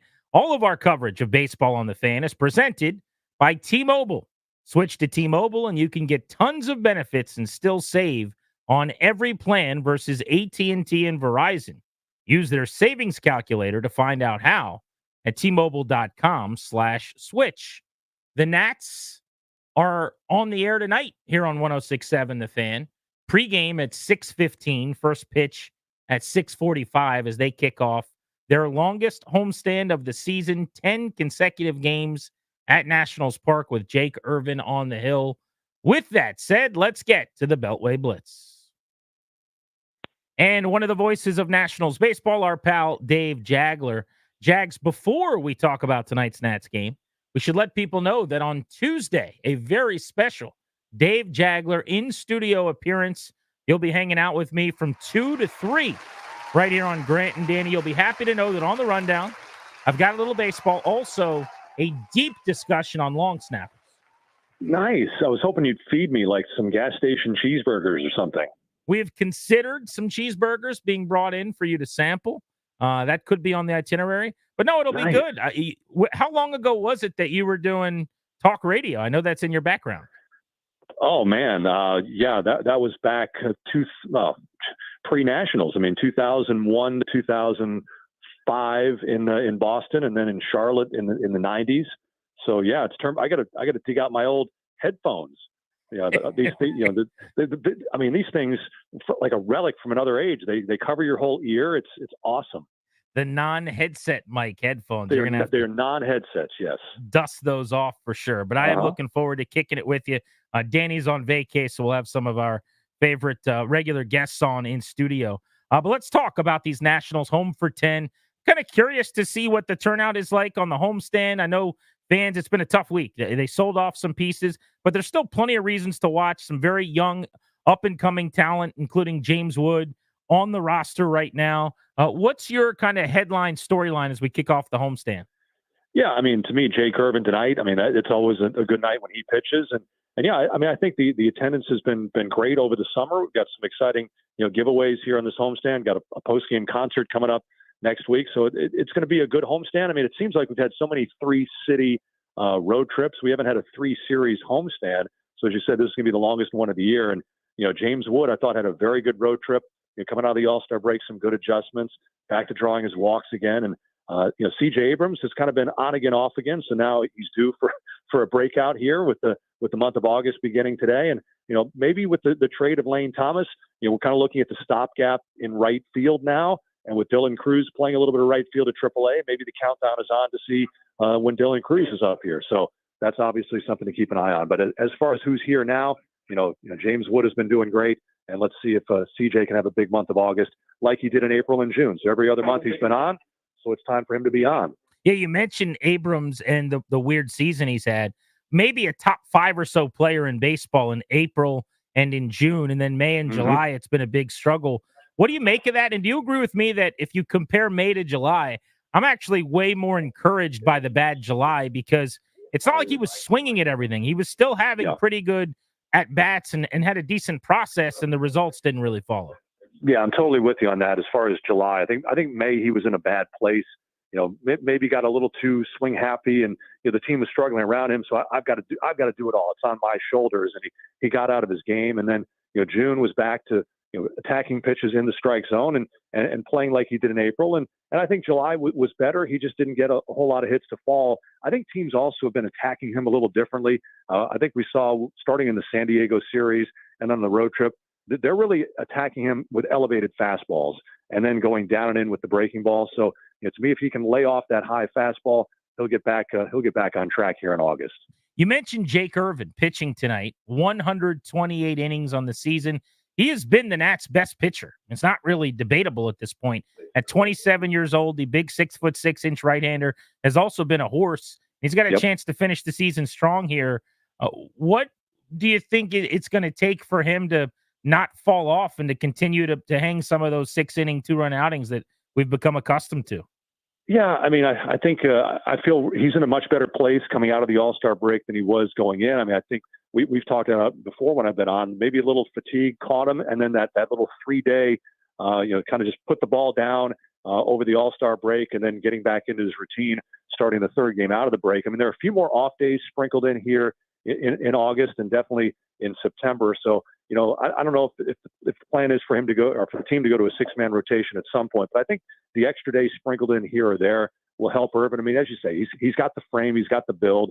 It's just a matter of doing it for the first time. And last year he made it just about to the end of the season and had some struggles at the end. So I think having been through that last year will put him in a better place this year to know what it takes to finish that 5th and 6th month strong. I mean, Jake is a mature kid. He's 27 years old, so he's young in terms of big league time, but he's mature in his approach and he's mature in his process. So he takes great care of his body. I would look to him to keep up this run of successful starts and hopefully finish the season like he's been over the first 4 months.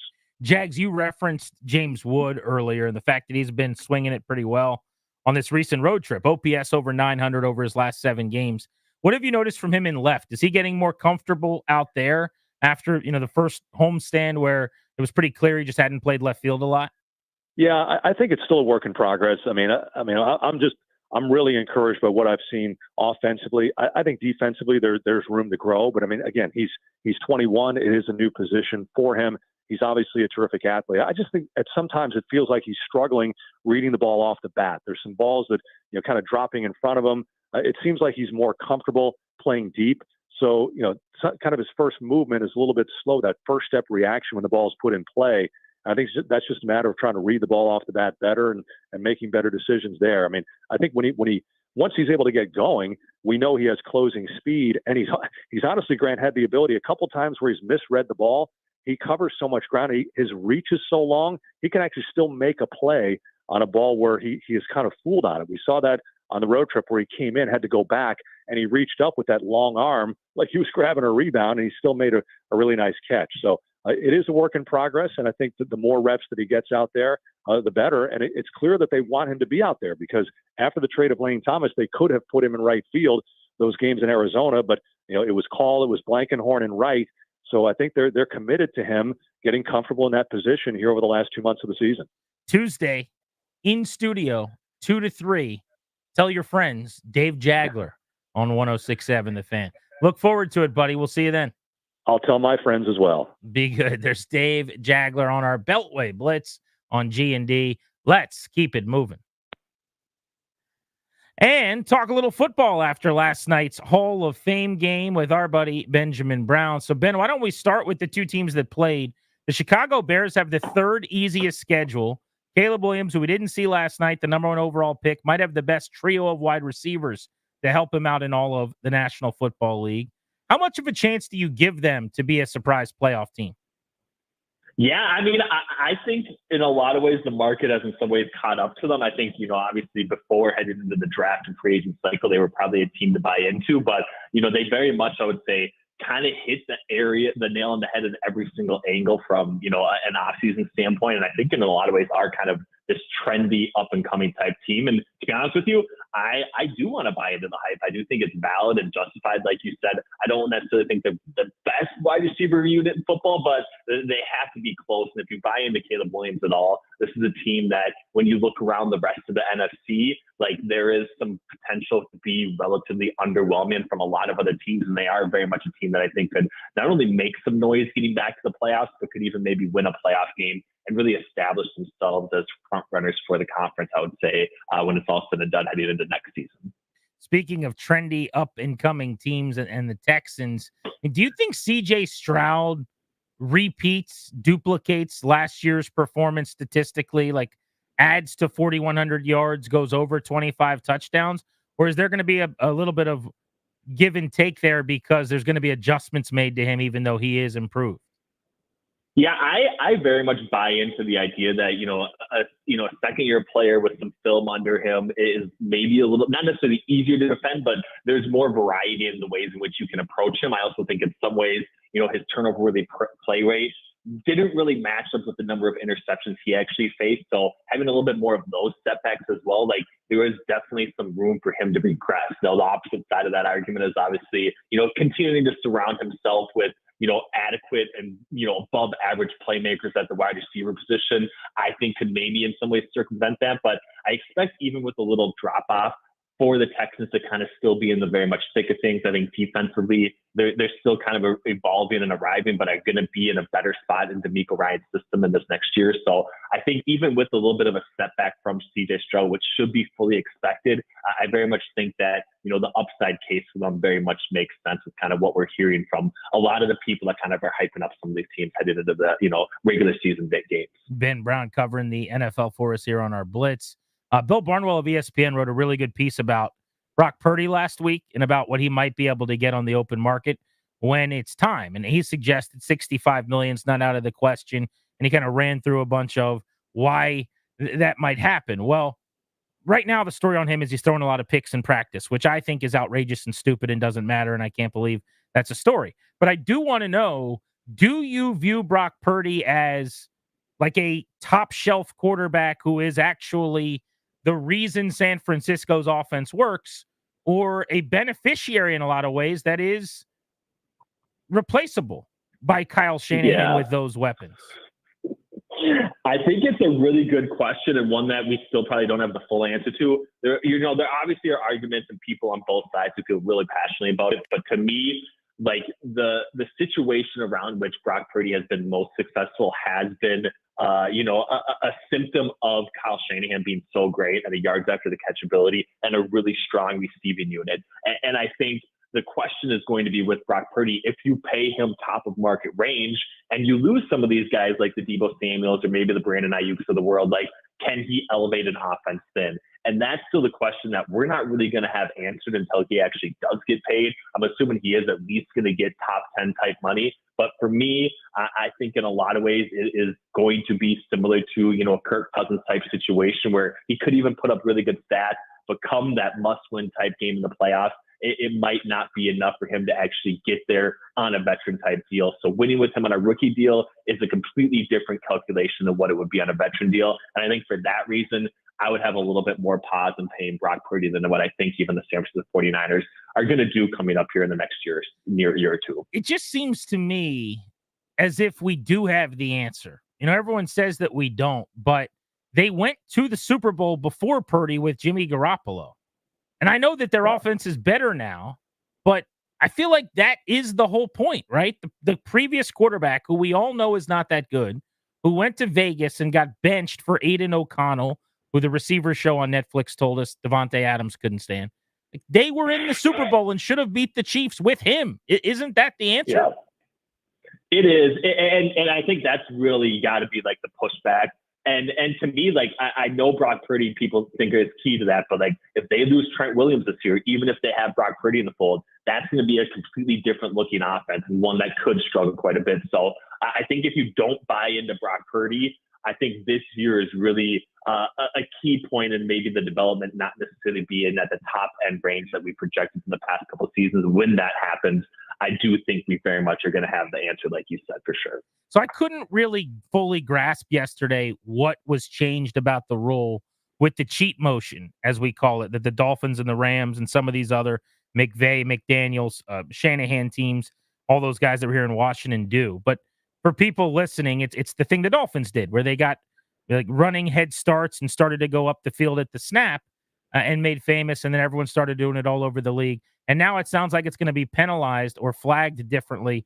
What do you make of that, and what do we need to know? Yeah, it's definitely like the CFL type rule, a differentiation, right? But it's basically like any sort of upfield movement, from a backfield type player is basically going to be a false start or illegal motion, basically, depending on where he actually tries to direct his movement. To me, that was always the case. Did they just not officiate it with the same fervor?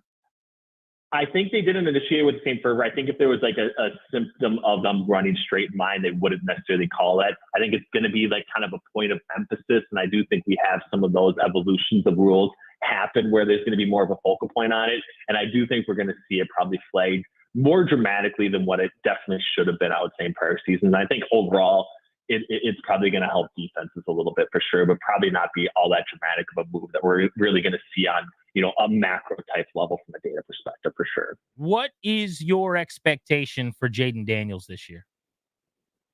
I think there's a lot of intrigue. I think from a fantasy perspective, I'm excited, to be honest with you. Like, I think as far as like, a little bit further down from the elite quarterback tier, Jaden Daniels offers a lot of intriguing upside. I obviously the help is going to be seeing them the first couple of weeks of the season, seeing how, Kingsbury is kind of operating this Washington offense coordinator position. Like, that's going to be the key to me, but I think they have the weapons in place. And to me, I know it's really easy to side with Caleb Williams as far as like the upside case, who's going to be rookie of the year. But to me, like, there's no other guy that I'd really want to buy into outside of Jaden Daniels. And I think they, in a lot of ways, have a similar makeup to what the Bears are putting forward, and could also kind of be one of these surprising type teams that definitely, exceeds expectation with a rookie quarterback at the helm in their first year. Last one, Ben Brown, our Beltway Blitz on the NFL.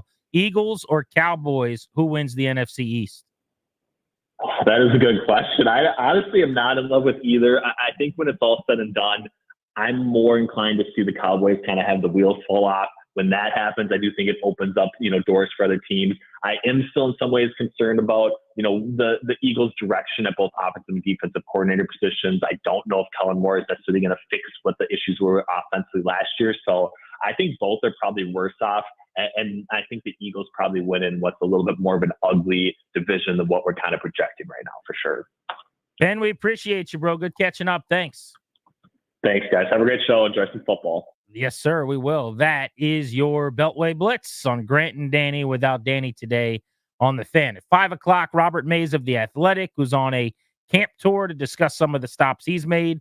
At 6 o'clock, Logan Paulson, who's out at training camp every single day, on how Jaden Daniels has performed in practices. But next, speaking of practice, I was out there yesterday, and I've got some burning questions out of Ashburn, including some predictions on who's going to win 2 roster battles. You're listening to Grant and Danny.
6:15 tonight, I will say goodbye, and Charlie and Dave will take over these airwaves for Nats pregame. 6:45 first pitch, the Nationals hosting a playoff-bound Milwaukee Brewers team for the first game of a 3-game set at Nationals Park. The Nats are home for 10 consecutive games. They kick off their homestand tonight. I got 3 burning questions for you from my time out in Ashburn yesterday. The first of which involves 2 camp competitions that I think are up for grabs. And that is, who's going to win the job at left tackle? Cornelius Lucas, who seemed like the favorite going into camp, was the incumbent on the roster. Or Brandon Coleman, who's the rookie who was drafted 67th overall at a Texas Christian, who has played very well in practice and presumably is going to get a longer look because of that. Lucas was unavailable yesterday, was excused, absent, and Coleman in 11 on 11s, I thought shined. And maybe even more importantly, felt and said after practice he was very, very comfortable with the playbook, with the role on that side of the line of scrimmage. He had played a lot of right tackle. He's played some guard at camp, but he felt back at home at left tackle where he played the majority of last season. He also was excellent in one-on-ones. In fact, today, Dan Quinn, who had the benefit, presumably, of watching all the tape and going back and studying the film from practice, as coaches do, watched the one-on-one drills and really sang the praises of Brandon Coleman, his left tackle. Coleman was someone I caught up with out at practice just a couple of days ago. You heard the interview here on Grant and Danny yesterday. Here's what he had to say. I think I'll find a home at some point, but I'm always keep that versatility up there. You never know what can happen. You might be able to be a left tackle like I was in 22, and then injuries happen. You got to move to a different spot. So I know I'm just working on staying ready on both sides and being comfortable wherever on the line. I've been thinking Lucas was going to be the starter in Tampa Bay in week 1 all along, but I just liked what I saw from Brandon Coleman yesterday. It's a little early to put in Sharpie that he's going to be legit, that he's going to be a long-term answer, a bookend here in Washington. But I think I'm going to jot him down in pencil as the starter against the Bucs on the left side. If he struggles in the preseason, that won't happen, right? If he has a string of practices that aren't as good as what he looked like yesterday, that's not going to be the case. But I just think he looked like an NFL starter. And let's be frank, it's not like Cornelius Lucas, who's a journeyman swing tackle, who's a third tackle on a good team, is necessarily going to stand in his way or block him. You've got a prospect that you want to see. You don't really have an incumbent veteran you're paying a lot of money to or who means a lot to you long term. Why not give the kid a chance? So I'll say Coleman over Lucas for now at left tackle. Pencil, not pen, though, is what I'm going to write with. The other camp battle is at kicker, where things are heating up. Ramiz Ahmed was the lone kicker in training camp until just yesterday when Riley Patterson showed up. Riley Patterson and Ramiz Ahmed have both ended practices with 5 kicks each of the last 2 days. Yesterday, they were both perfect, 5 for 5. Today, they both missed 1 field goal from the same distance. I think it was right around 48 yards. They move back and end up booting from as far as 53. But identical, 9 for 10 for Ahmed and Patterson to this point. This was Dan Quinn on the kicking competition. Maybe almost half the league have 2 into that space, but that and other positions are, still part of the competition. With that specific one, getting into the games, that'll be an important piece, right? To where, the field goals, the extra points, and the kickoff. So like seeing that, you guys will see some of the kickoff and kickoff return at practice today, but that'll be, the third part of that. I think Riley Patterson ends up being their kicker. Now, I'm going to tell you, as I say that this is based on almost nothing. Here's my logic. Riley Patterson's kicked in the NFL before. Ramiz Ahmed has not. Ahmed has been around, right? But he has had success at the UFL level. That's kind of the extent of his in-game big moment boots, and he's 29 years old. He was with Green Bay for 1 game, handled kickoffs, but does not have place kicking on his ledger on the back of the football card. Whereas Riley Patterson has not only done that, and he's had some success. I mean, he really actually was pretty good at it. The question for me on him, just looking at the numbers, is how big of a leg does he have? Because his teams have never really asked him to kick much from beyond 50. but he kicked in Detroit in 2021, Jacksonville in 2022, and then in both Cleveland and then Detroit again in 2023. A total of four teams in 3 seasons, rather. And in his career, 67 field goal attempts. He's made 59 of those. That's an 88% clip, which would rank in the top third of the NFL probably over the course of a season. So just based on the resume being a little bit beefier and the fact that he's been around a little longer, I'll roll with Riley Patterson and assume he wins the job. He's also, again, if you're comparing ages, a little bit younger as far as the kicking competition goes.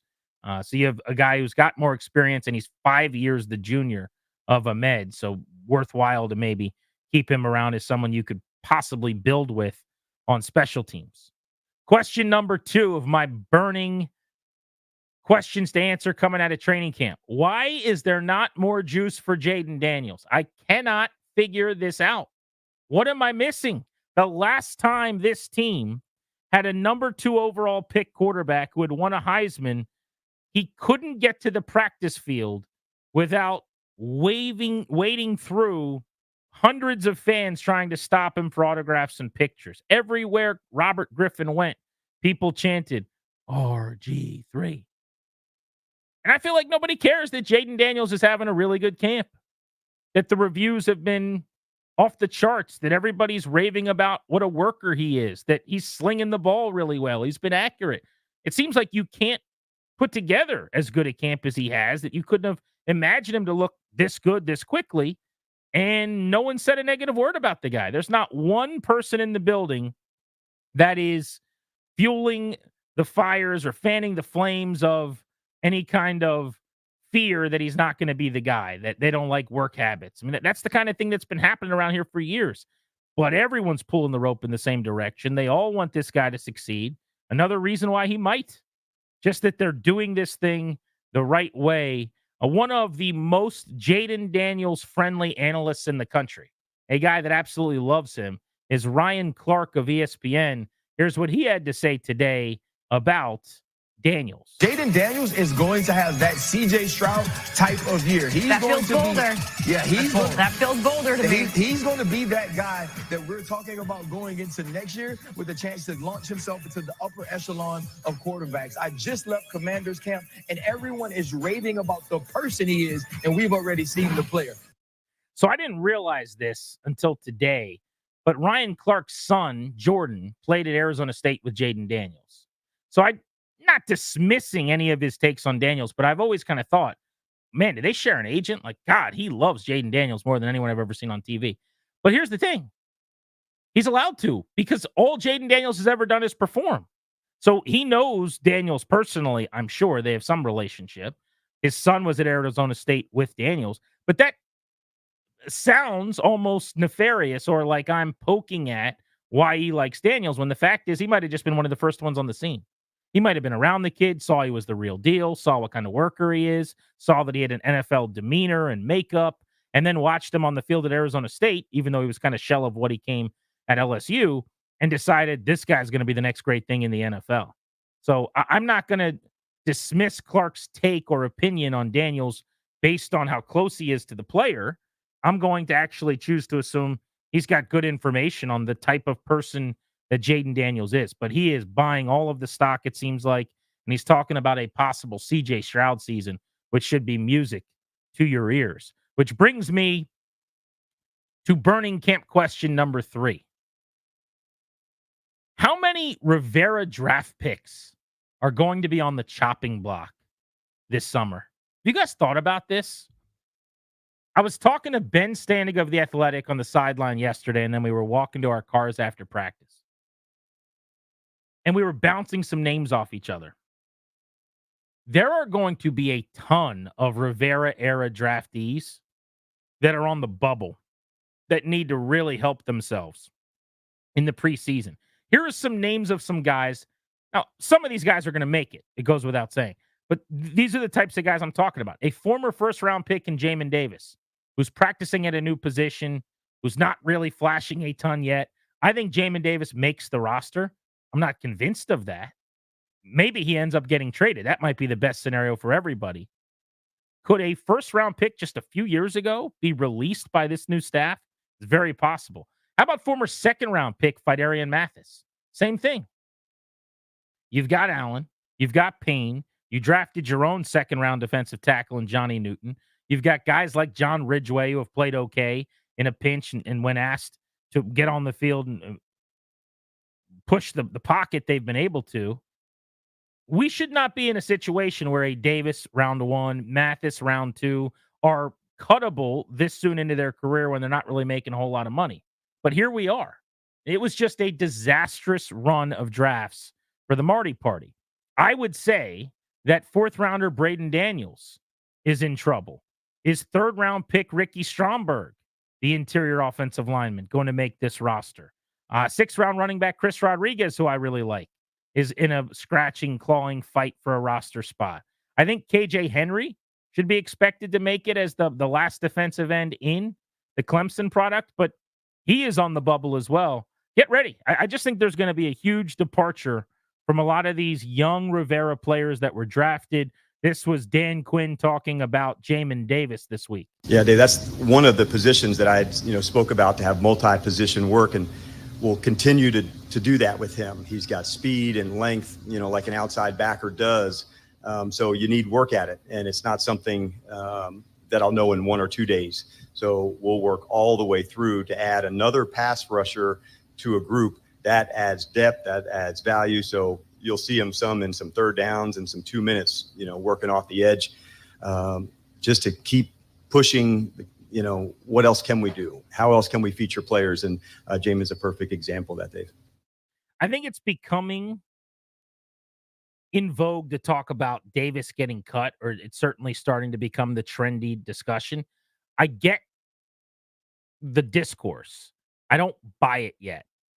He's still very athletic, moves well enough, can do enough that I think that's a piece of clay I want to try to mold if I'm this coaching staff. But it probably doesn't even matter, really. I mean, the fact is there a spot for him? Right now, he's down the depth chart at linebacker behind guys like Jordan McGee, who was just drafted in the 5th round. And at defensive end, he's not cracking the rotation ahead of speed rusher Dante Fowler, run stuffer Cleveland Farrell. He's down the board there, too. That matters more. Maybe you dangle him and he's a trade chip and somebody thinks first round pick, even though he probably shouldn't have been, speed, can go sideline to sideline, can hit, you could stand him up and rush a little bit. There's got to be a place where you could get some type of draft pick for Jamin Davis, and maybe that's ultimately what they try to do. But he may well be here. There's a lot of football, both practices, games ahead, and you don't make the roster on August 2nd. You form the roster about a month from right now. So he'll get the last say on whether or not he's a Commander.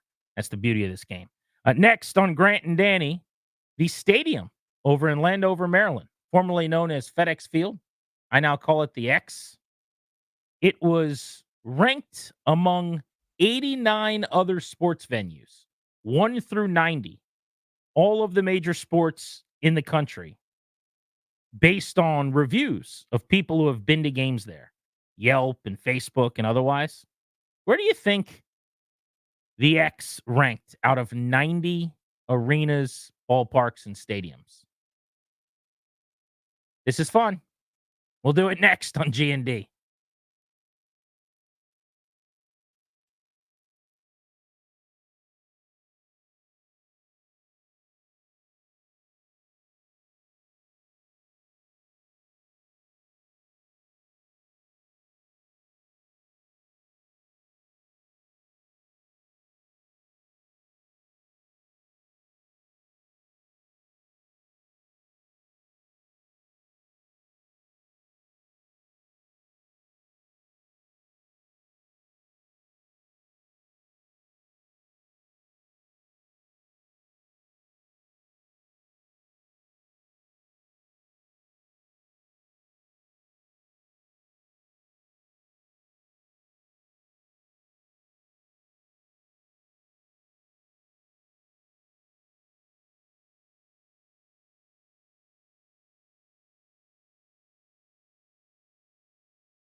So Robert Mays joins the show at 5.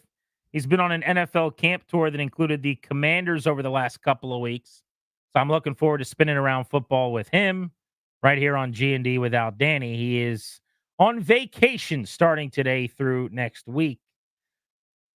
Brooksgate, which is a sports book, came out with a list 1 through 90 of all of the stadiums, ballparks, and arenas in the country ranked by the average review and the rating given to these venues on Yelp, Google, and TripAdvisor. I think Facebook was included as well.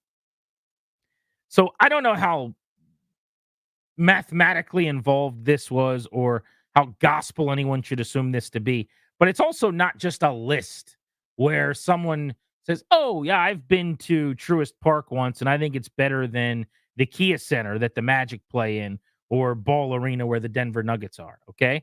What's really hard is you're comparing the beautiful ballpark that you go to in Major League Baseball to the kind of seats and concrete arena that you sit in for basketball to a football stadium. But again, it's about experience. It's about just the overall feel when you leave there. And the algorithm is Yelp, Google, TripAdvisor, Facebook reviews. So take that for what it's worth. Darius, I need a drum roll to tell people out of 90 venues where Commanders Field, the artist formerly known as FedEx Field, came in.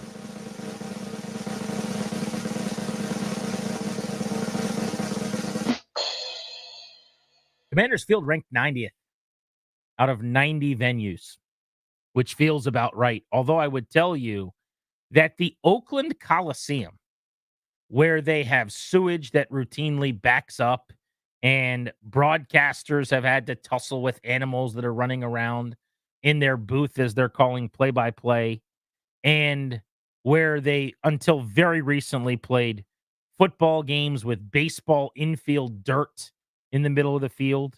Oh, no. The Coliseum ranks 89th, just one spot ahead of the Commanders. So that's the company. Here's what I don't really get, though. Down there at the bottom in 88th is Allegiant Stadium, which I think, of all the NFL stadiums I've been to, and there was a time when I'd been to all but 4. If there's a new one that I'm not thinking about, I guess it's possible that that number's grown by 1 or 2. But Allegiant Stadium is one of my favorite that I've ever been to. I thought it was excellent. Right there in Vegas on the Strip, I loved it. So that doesn't make a lot of sense for me, and that is worth almost throwing the whole exercise out for. Although, when your list has the X listed 90th out of 90, it tells me somebody did some number crunching that worked out. Yeah, SoFi Stadium is down somewhere in that 80s range as well, which is so. Here's what I'm wondering crazy about that. SoFi is 85th, and then Levi Stadium is 87th. I'm wondering if part of the algorithm that they put together is also number of comments or quantity of positive reviews, because those are so new. Allegiant, Levi Stadium, where the Niners are, SoFi. A lot of the NFL stadiums near the top are a little bit older. Lumen Field of the Seahawks is the highest ranking NFL stadium outside of Lambeau Field.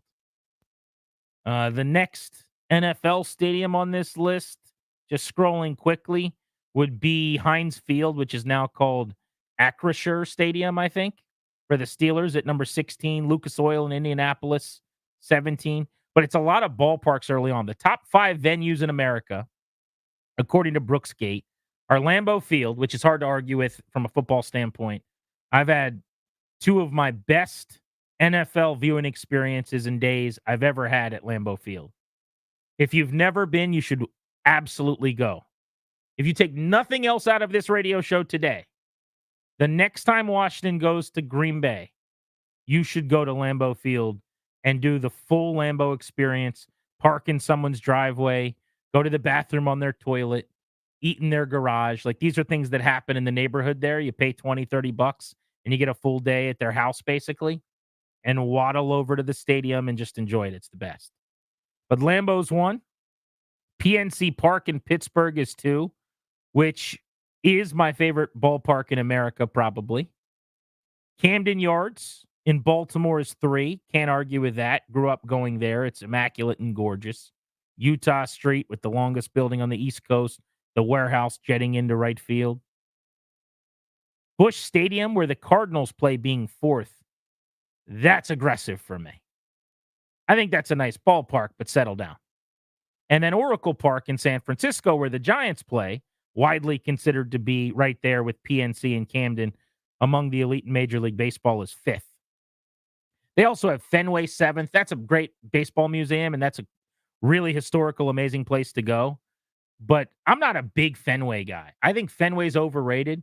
In the same vein, Wrigley, which is also a museum, they've both been around. They were built a year apart. One was built in 1911, one was built in 1912. Think I have those numbers right? I'm Team Wrigley big time. I love Wrigley Field, which has been renovated beautifully. I think Fenway is uncomfortable and not only small, but like just walking around is difficult.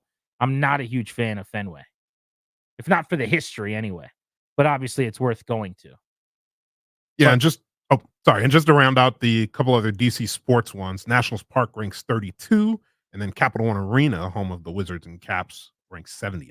By the way, Nats Park at 32 is decent, right? It's pretty surprising because good showing for Nats Park. Generally, when you look at lists that involve baseball stadiums, Nats Park kind of usually ranks somewhere in the 20s. So yeah, on this particular list, I will say, just looking quickly, and I haven't figured all of them out. It does seem like it's very baseball friendly, this list. Like, I would imagine they're still in the 20 range. There's not that many baseball ballparks behind them. It looks like a lot of the basketball venues. And again, they did this based on ratings and reviews on Yelp, Google, TripAdvisor, and Facebook. But however they did it, I don't know if you agree with this, Darius. It seems like it skews a little bit toward people liking the ballparks more than certainly the arenas and to some extent the NFL stadiums. Yeah, definitely. I can see that. And like you also mentioned before, it seems like some of the newer stadiums definitely aren't getting love because I see like Chase Center, which is the new arena that the Warriors have. That ranks in the 80s. Like, that doesn't make any sense. A brand spanking new arena Well, how that's about probably Intuit beautiful. Dome is listed at 84th. It hasn't even opened yet. Nobody's even stepped foot in there yet, aside from Darren Haynes. Yeah, what Yelp reviews are you getting on a place that's never been sat in? I'm not telling you it's gospel, but these lists are sometimes entertaining. And the fact that the X is listed at 90th out of 90 should be a scarlet letter badge of honor for those of you season ticket holders that'll go out there all season long. Let's talk to Robert Mays of The Athletic about his tour around training camps and his time with the Commanders next on Grant and Danny.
for our show.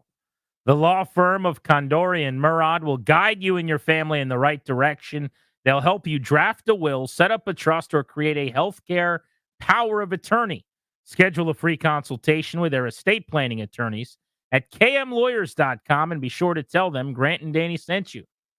To get a discount, mention the show, kmlawyers.com. Our training camp coverage out in Ashburn has been going all week long, presented by Paul Henry's Window Installation, paulhenryswindows.com, your clear home improvement choice. One of my favorite ways to cover camp, though, is to get the perspective of some of the national people I really respect who come through town and get a look at the Commanders who are able to juxtapose what they're seeing here with other teams because they're on tours and seeing a lot of clubs. And one of those folks I wanted to touch base with is on the BetQL guest hotline.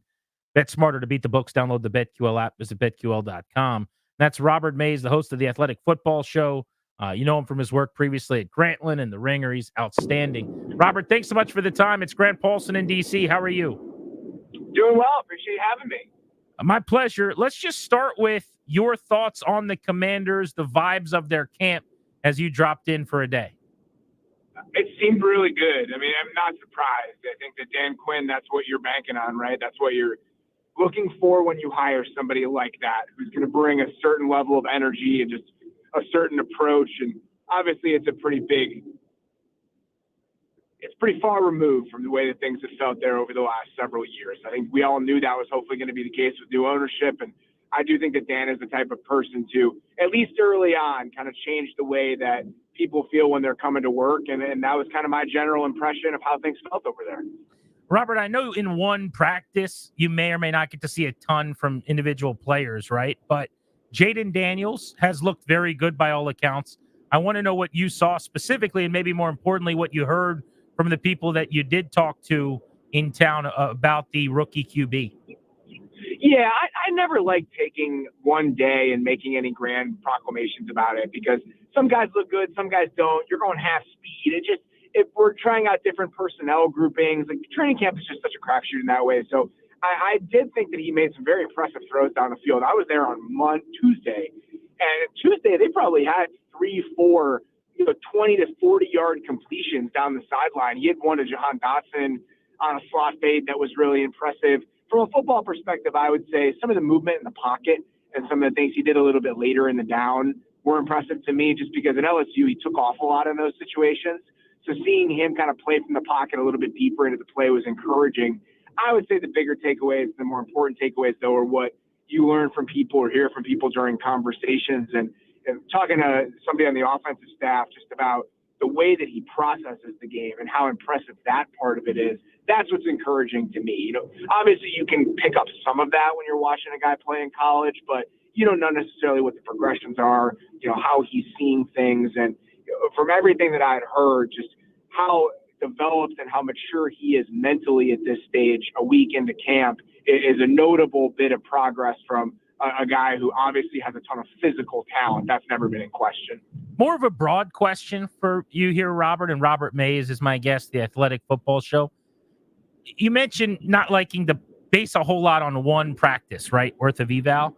What about just general training camp evaluation? I mean, I ask this because, I'm out there and I see him and he looks really good or what have you, and that's great, but I got the sense, and I'm not knocking him, I'm really excited about how he looks and everything I'm hearing, but he clearly had a great idea of what they were doing offensively, and I think at this point at camp, he's got a great idea of what the defense is doing too. And I think that matters, and I want to see him against the Jets and other teams. You see it other places where with Drake May, let's say, where from a week ago where, he's splitting reps and he could be the guy to now Colin Cowherd telling us that Joe Milton will start over him if it's not Jacoby Brissett. What do you make just generally of early training camp evaluations in general? I think it's really difficult. It's really difficult on several different levels. One, I think that most sports writers, God bless them, probably don't know what they're looking at when you're watching a training camp practice. And I would throw myself into that equation as well. We can have a sense of maybe who made a nice play here or there, but I think that the nuts and bolts of it are really difficult to pick up, especially from the vantage point you're looking at it from on the sideline if you're not somebody with a really trained eye that understands what they're doing. So I think that's a barrier to it. Also, the way that things are installed in training camp is different everywhere. There are some teams that are going to throw in, they're saying, all right, we're going to install what we're going to install no matter what. Like, we're just going to take it along at the pace of how we do this. The defense may be doing it differently. So the looks may not necessarily be synced up with what you're doing on offense and what they're doing on defense. So much of training camp is figuring out, all right, who should play next to who? What are our right pairings of players? So they're going to inherently be combinations of guys that you're trotting out there that aren't going to look very good because it's about trial and error. So I just don't really know how much, from a layman's point of view, you can take watching even several training camp practices if you're not watching the film and if you're not truly understanding how stuff is being installed and what a team is trying to accomplish that day. And Robert Mays does watch the film and does have a really good feel for offense, and it's one of the reasons I really like his work, the Athletic Football Show here on Grant and Danny. With that in mind, what's your level of confidence in the Cliff Kingsbury-Daniels relationship? I got to be honest, I'm very curious about Kingsbury. I'm hopeful, but I'm not convinced, and that's one of the reasons I really don't know what to expect about this season. Yeah, I think that I would probably share those same concerns. Cliff obviously did a lot of really innovative stuff when he got into the league, and I say that just because it was different than a lot of NFL offenses that you were watching. There's a lot of four wide, a lot of air raid type ideas. I would say over his time in Arizona, things got a little more quote unquote traditional. They started using more two tight end sets, and I think he really got a better grasp of maybe some of the things he needed to do to tailor his types of ideas to the NFL game. But I still feel like, for the most part, if you watch those teams, it was a lot of scattered designs that, to me, at times lacked cohesion and a broader plan.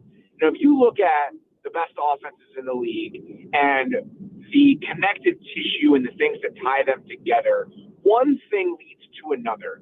A run concept is tied to a pass concept. I'm doing this to set up this. It's all part of a bigger plan.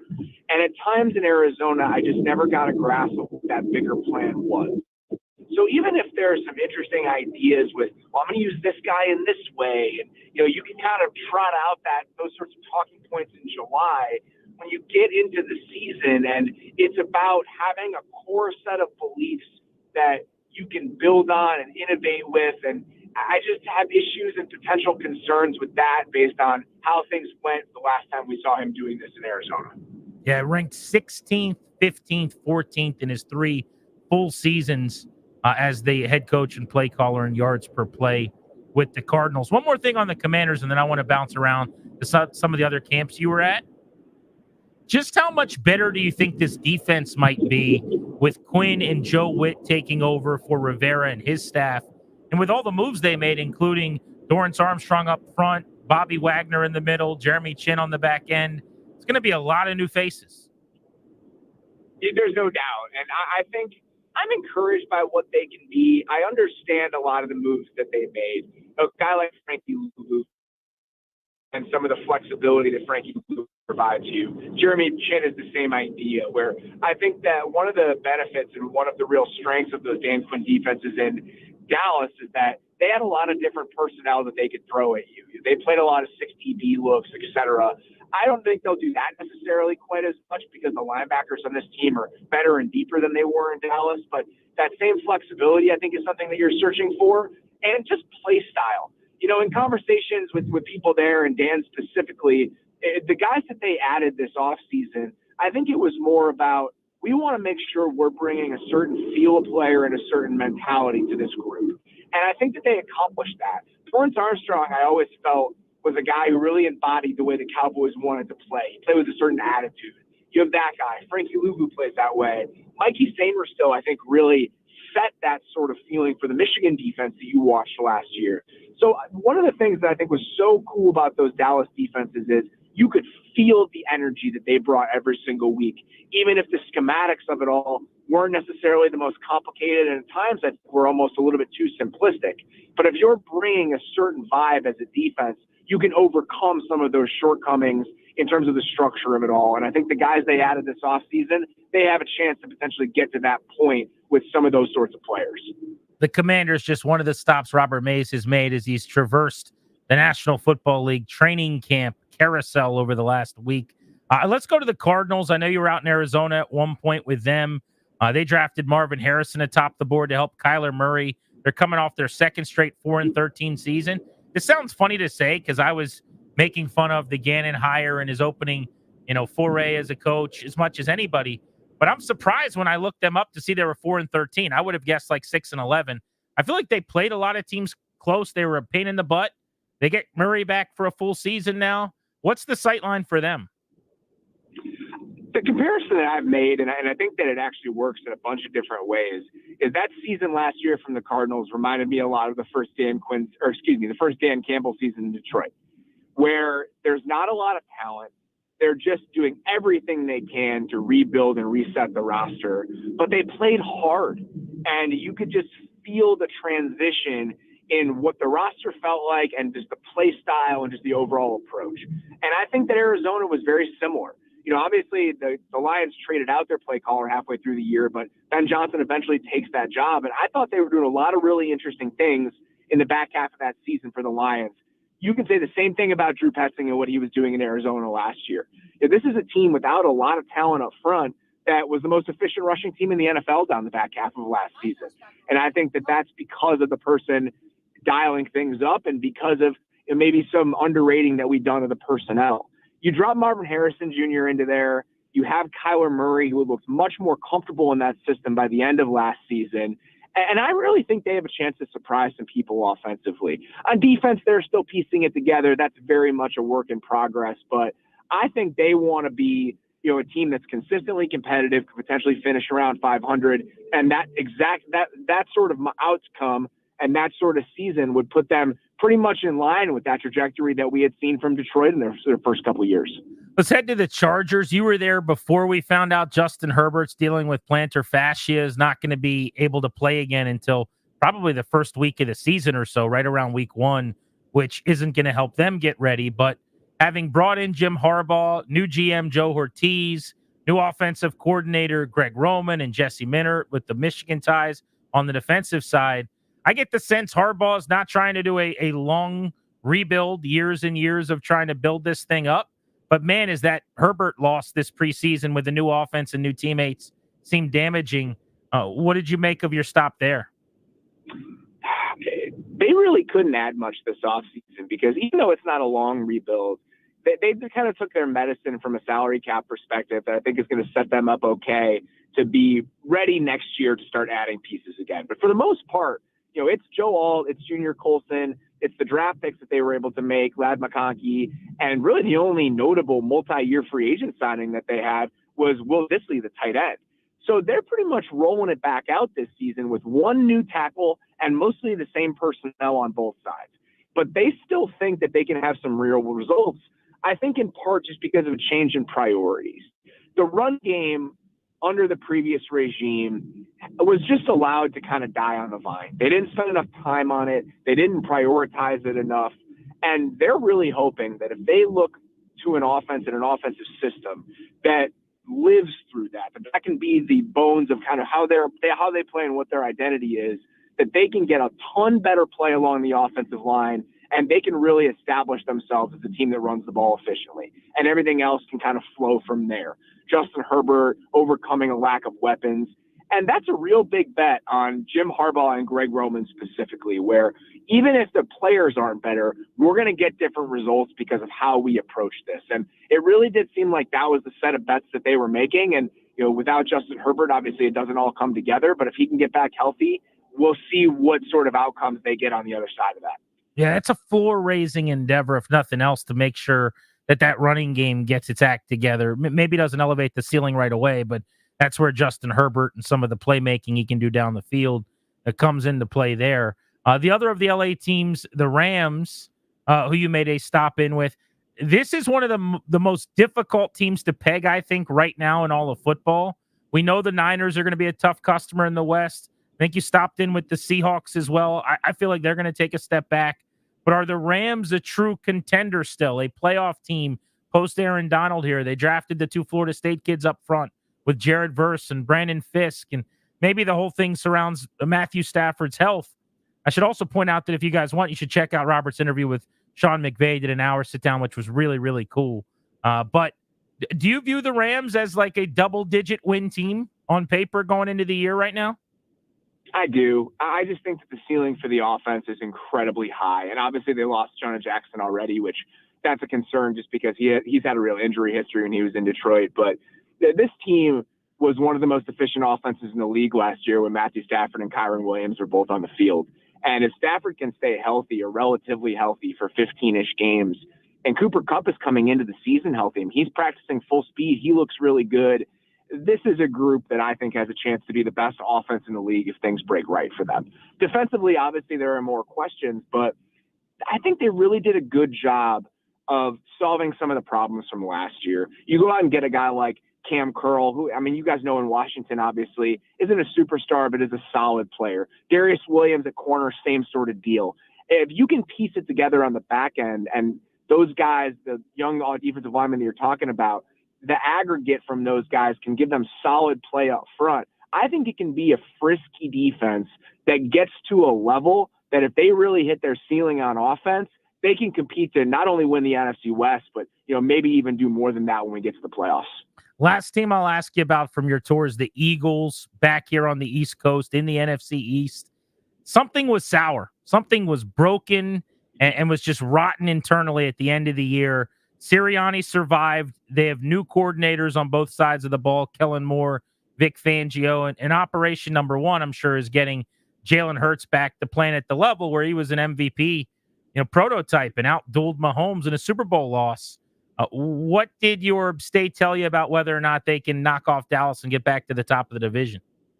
I had a really, really good visit with the Eagles yesterday and just kind of talking about some of their plans in the offseason. And I think that bringing in Kellen Moore, who's called plays before, it really frees Sirianni up to be the head coach and to kind of oversee things where he's making sure and tending to the culture and how things are going day to day and the way that guys are playing. And I think that's good. I think that we've seen that benefit guys in other places. We talked about Dan Campbell. We talked about Jonathan Gannon maybe being a little bit better than we thought. Those are guys who don't really have much of a hand in the way that the offense and defense of those teams work, or at least not as much as some other coaches.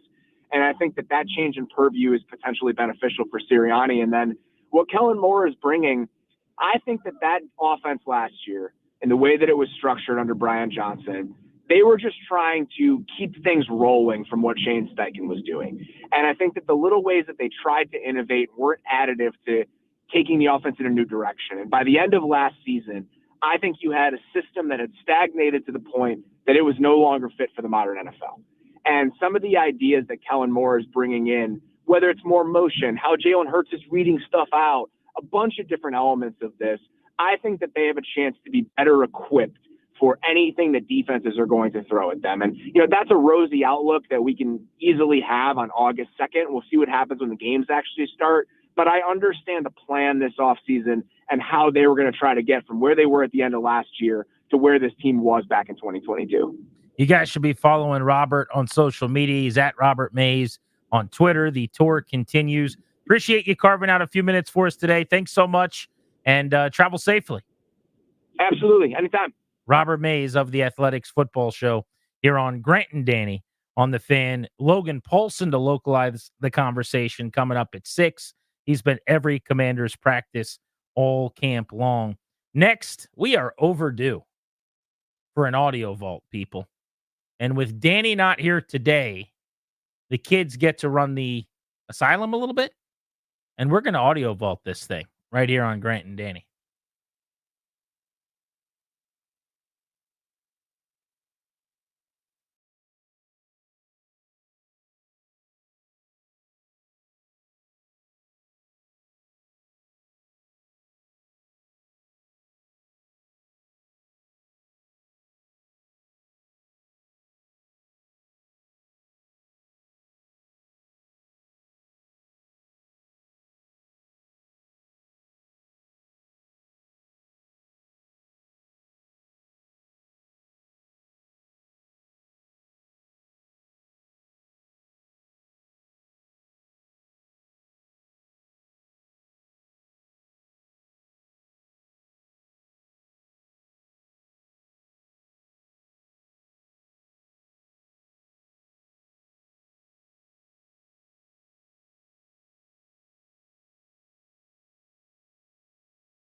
Congratulations to Aaron Judge, who's going to appear in Paw Patrol in an episode with Rubble and crew with his real-life dogs, Penny and Gus, on August 26th.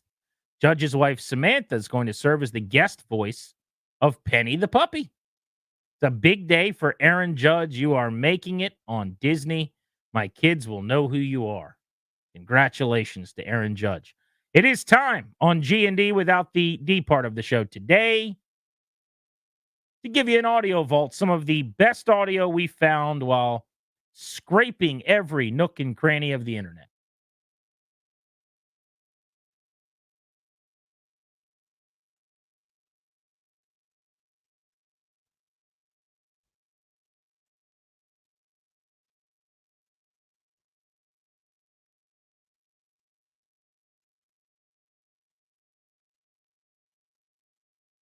I don't even know if I want to go in this vault. They made it so creepy. It's like, follow me. You'll never, ever see the light of day again. Just so it's supposed to be fun going in the audio vault. It's supposed to hop in and maybe do a little jig, maybe do the gritty with Justin Jefferson or something. This guy wanted, like, come over here, kids. I've got candy in my car. Like, that was a weird way that they put that audio together. But shout out to them getting it done. Where to begin in the audio vault? Let's start with this teaser for Hard Knocks. The Chicago Bears training camp version of Hard Knocks will debut on Tuesday, episode 1. It sounds like we are going to see some of the rookies for the Chicago Bears speaking to the team. And when addressing the team, one of the things you have to tell your teammates is what your signing bonus is.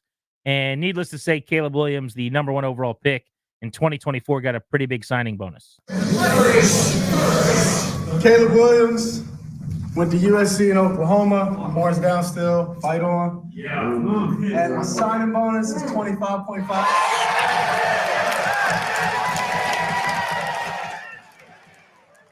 The visuals just amazing. Guys are literally hopping around. Tyson Bagent's in the front row sitting there, and he acts like he's having like a heart attack, and his chest is beating out of his heart's beating out of his chest. I think the reason they lose their mind when he says 25.5 million, in addition to it being funny, is because they're going to make him pay for so many things. Like, they're going to dinner that night. He's picking up the tab. They're going to dinner the next night. He's also picking up the tab. But Hard Knocks, bring it on. The training camp version with the Bears. Now that we've seen off-season Hard Knocks, and we know that that's way better, it does water this down a little bit. There's some pressure on HBO and the NFL Films crew to elevate their training camp game, but you can't do this show wrong. No matter what, even a worse version than the off-season Giants installment is going to hit the spot. It's like a delicious chocolate chip cookie. There's never been a bad one. So Tuesday night, debut, Hard Knocks. Let's do this thing. Last evening, speaking of debuts, the 2024 preseason kicked off. Joe Buck was on the call with Troy Aikman on ESPN and on ABC here. I was watching the game locally, giving some love to the ABC affiliate in town. But Joe Buck, while calling the game, made a prediction, speaking of Hard Knocks, about what one of the major storylines is going to be. Right before the two guys he's saying took over the game, scored a touchdown. One of those only in broadcasting chef's kiss moments. I loved it. Is there any doubt that the Bears, who are going to be featured on Hard Knocks this year, the recap of this game will be Liev Schreiber talking about Brett Rippon and receiver Colin Johnson? Well, there's no doubt now. 3rd down and 4. End zone, why not? How about some more? Number 80, Colin Johnson, and Liev get ready to say his name into the microphone. And Brett Rippon, what a body of work tonight. 9-yard touchdown. And Colin Johnson is making a statement here tonight. Let's hope you're the summoner, Dave. Joe Buck summoning Brett Rippon, Colin Johnson. You know, these guys have been great. They're going to be the stars of Hard Knocks. What a game they're having. What a performance this has been. This has been their night. Rippon back to pass, Colin Johnson touchdown. When it works out, it works out. It's like the broadcaster saying, last time these two guys faced each other on a 2-0 pitch, Dameron hit a home run down the left field line. The 2-0 pitch, Dameron crushes it down the left field line. It could be. It might be. You love when it works out that way. Speaking of baseball, let's talk Austin Hayes on the audio vault. Hayes, longtime Baltimore Oriole, traded last week to the Philadelphia Phillies. May have put his foot in his mouth just a little bit as far as his former teammates are concerned. Listen closely to what Austin Hayes said as he first met with the Phillies media, juxtaposing his new team and his old team. There's not very many teams you could feel like you're upgrading in a way from where you were when your team was in first place, but that's how I feel. I feel like I'm coming into a place where we have an even better chance of winning a World Series, so I'm really excited to be here. Orioles fans did not take that very well. Now, I'm going to give him the benefit of the doubt here.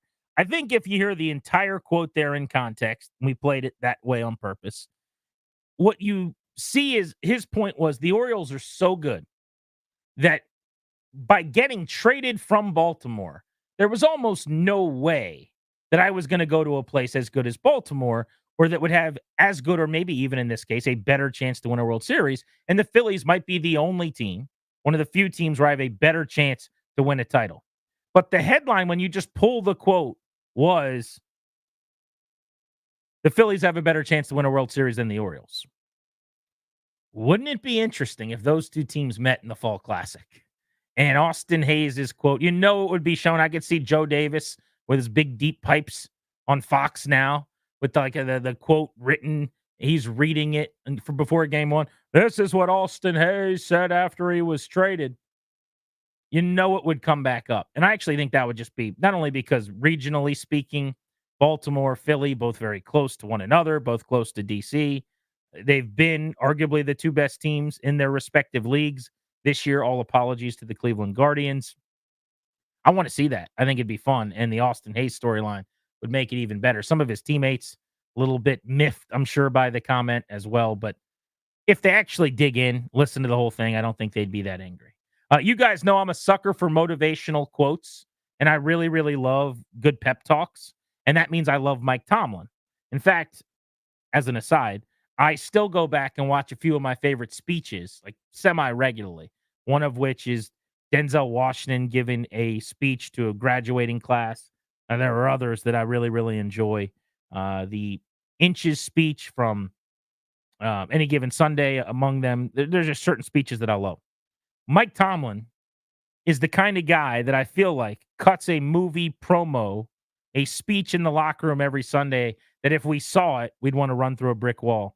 I just loved this message. He was talking to some young up-and-coming athletes that want to eventually play professionally. Forgive the music at the very beginning of this clip that's super annoying, and work past that to hear the message from Tomlin, which I thought was great. How many of y'all think y'all can run really fast? Who's a speedster? Okay, hands down.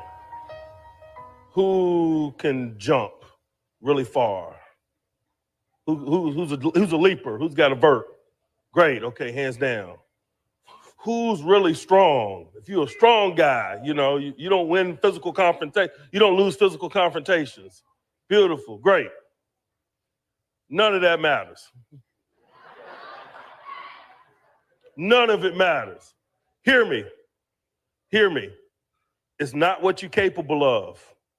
It's what you're willing to do. Everybody hear me? It's not what you're capable of. It's what you're willing to do. I know plenty of people that are capable. I know fewer people that are willing. You know what I mean? Will is a powerful thing. Ask yourself, what are you willing to do? How many? I love Mike Tomlin. What a beast. That would be, you could pay someone to be your motivational speaker where he just has to record a message for you every morning or call you when you're not feeling at your best and give you a little pep talk. He is on my short list. Very, very successful. No matter what he does, that's a guy that's going to shine, and he's done it as a National Football League head coach. A lot made about how long it's been since the Steelers got to or won a Super Bowl, but they have never had a losing season under Mike Tomlin, and that will cap the audio vault today here on Grant and Danny. Some of the audio around the web the last several days we've seen that we thought would be worth you hearing. I do have to clean something up from the corrections department, and I've got to thank not a listener, but the wife of a listener, Ryan says, my wife wanted me to correct you. Paw Patrol's on Nickelodeon, not Disney. So Aaron Judge will not be on Disney. He will be on Nickelodeon. How could you mess that up? You would think I would know that. That's unbelievable. Here's where I got to level with you. We're not a big Paw Patrol family. Now, do my kids like Paw Patrol? Fine. When they bump into it, they do. Have I taken them to the movie theater to see the Paw Patrol movie? Absolutely. We were a Puppy Dog Pals family. We are a Spidey and His Amazing Friends family.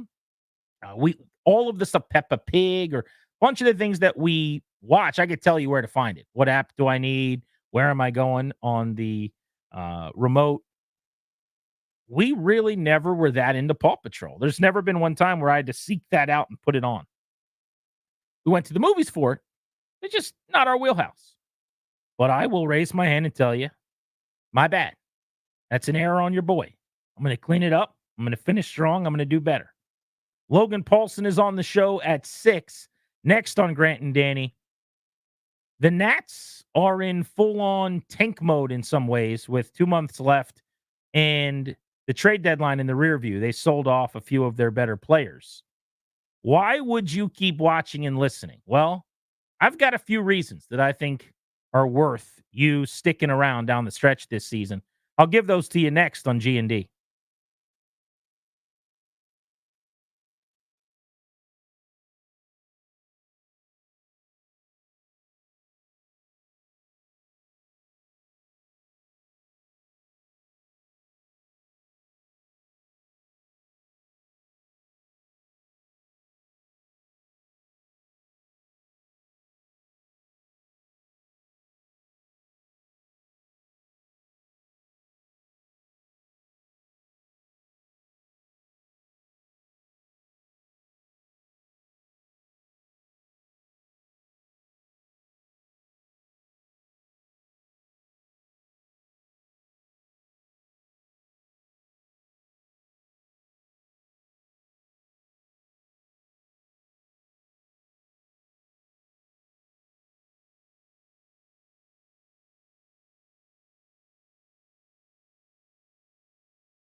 If you are on your way to the ballpark tonight, listening to Grant and Danny, thank you for making us part of your commute to your baseball priorities this evening. Nationals Brewers playing a night game at Nats Park. 6:45 first pitch. Pregame starts at 6:15. The Nats, all of a sudden, don't look up, have the fourth best odds of getting the number 1 overall pick. This could actually be the perfect season, by the way, if when they were trying to compete in the competitive portion of the year, they hovered around 500 for longer than everybody thought, felt like they were closer than any of us really maybe thought they were in finishing the rebuild and starting the wild card push. And then as soon as you hit the switch and say, we're selling off, we're not that good, we're overachieving, then you start the tailspin, and maybe you get the number 2 or number 3 overall pick again. That's how you got Dylan Cruz when you picked it second overall. It could go one way or the other. Right now, the Rockies, Marlins, and Angels are the only teams with worse records in baseball than the Nationals. Having said that, if they were to rip off 5 straight wins, they could leapfrog basically, every team picking on paper between 5 and 9. The great benefit is that the A's and the White Sox, who are both worse than them, can't pick ahead of them because of the weird, quirky, stupid Major League Baseball rules about how long you're allowed to pick in the top 5 and the top 10. So it screwed the Nats last year. They actually should have had the number 1 overall pick, but they weren't allowed to pick in the top 10 a year after having the number 2 pick as a big market. This year, they're allowed to get back toward the top of the board. But after trading Jesse Winker and Hunter Harvey and Dylan Floro, and most importantly, the controllable Lane Thomas, who's under contract through next season, and getting a nice haul back for those players, now the games matter a little bit less in terms of result, right? The wins and the losses, they've made it pretty clear. This is not really about this season. I know there is a thought internally in the organization, I'm sure, that they would like to do better than they did last year, that it would feel like progress if they were able to surpass last year's win count, and that it would feel like they took a step back if they didn't pull that off, if they weren't able to. Here's where I disagree and don't care about that. If you were trying to win from the start of the season to the end of the season, and you didn't trade Jesse Winker, Lane Thomas, Dylan Floro, Hunter Harvey, and you weren't prioritizing playing young guys or building for next year and beyond, then whether or not you were better than the 438 winning percentage you had last year, which they narrowly are right now, 450, then whether or not you win more than the 71 games you did last year with 91 losses, right now they're on pace for 72, 73 wins, I think it is. It's been mostly 74 before this rough patch they hit the last few days post-trade deadline. Then that would matter. But who cares if you win 68 or 72 or 75 games? After the sell-off, why is that a priority? Why does it matter? The best case scenario is pick as high as possible. Doesn't mean you try to lose. People can't ever understand how this works. The managers, the coaches, the front offices of the teams in these modes are all trying to win every single day. That's their job. But you field a roster, you put together a team that's just not going to win nearly as often, which is what they've done with the trade deadline, having now come and gone. And you let the chips fall where they may. And it's, as a fan, so simple. When James Wood or C.J. Abrams or Mackenzie Gore or important players in the long-term health of the organization are at the plate or on the mound, you root like heck for them. When the team's trying to win a baseball game, you want to root in the moment for them to win. No harm, no foul. Go for it.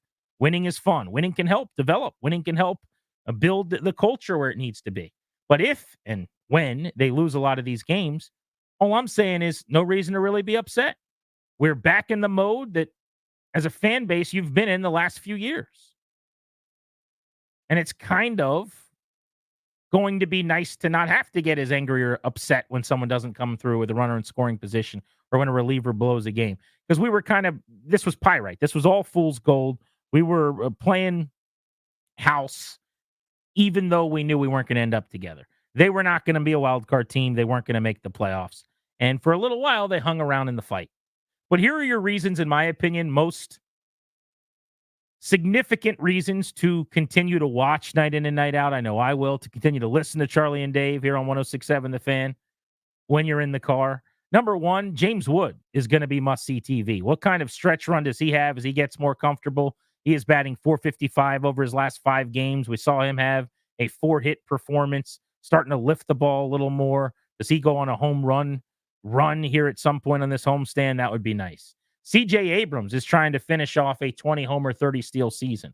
What kind of final month plus 2 months, last third of the season, basically, is he able to mount? And is he going to go 25, 35 and put together a really unique year from a steals and power standpoint that we haven't seen, as he's forged himself now into all-star conversation, played in the all-star game this year, and into star status here in D.C. Another big storyline is, when does Dylan Cruz get called up? Do they call him up in the next week or two? Do they wait until September and keep his rookie eligibility available to him next year so that they can possibly get a draft pick as a reward for him winning the Rookie of the Year award if that were to happen next season? Is that something that they care about, or do they just call him up in the next few days and have him play the rest of the year in the big leagues? At some point, he'll be joining this team as their top prospect, and you'll have both Wood and Cruz in the corner outfield. And then lastly, if you want a reason to keep watching, then that's the young pitching. Mackenzie Gore, Jake Irvin, the Mitchell Parker, DJ Hers, all trying to solidify themselves as answers going into 2025. How many of those guys are going to be fixtures in the rotation? They're all going to get a say in that based on how they perform down the stretch. And I think it's a huge, huge last 2 months more than anybody else for Mackenzie Gore, who's really hit a rough patch here and just hasn't thrown the ball well. And they feel like he could be a number 2 starter for them, a frontline type guy.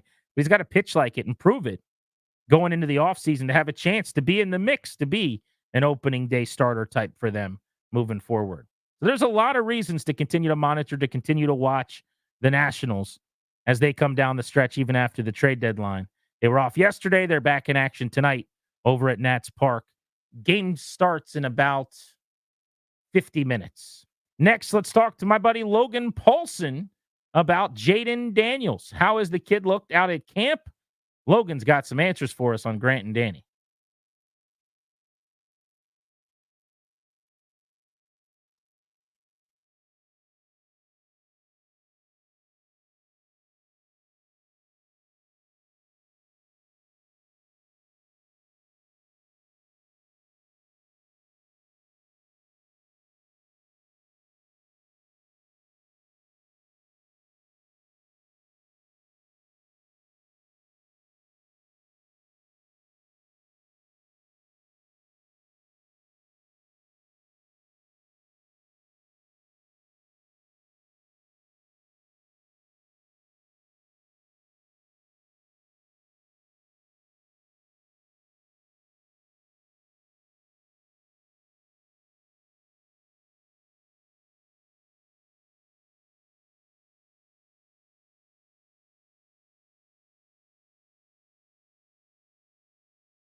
As the exclusive sponsor of our show, the law firm Kondorian Murad can guide you and your family in the right direction. They will help you draft a will, set up a trust, or create a healthcare power of attorney.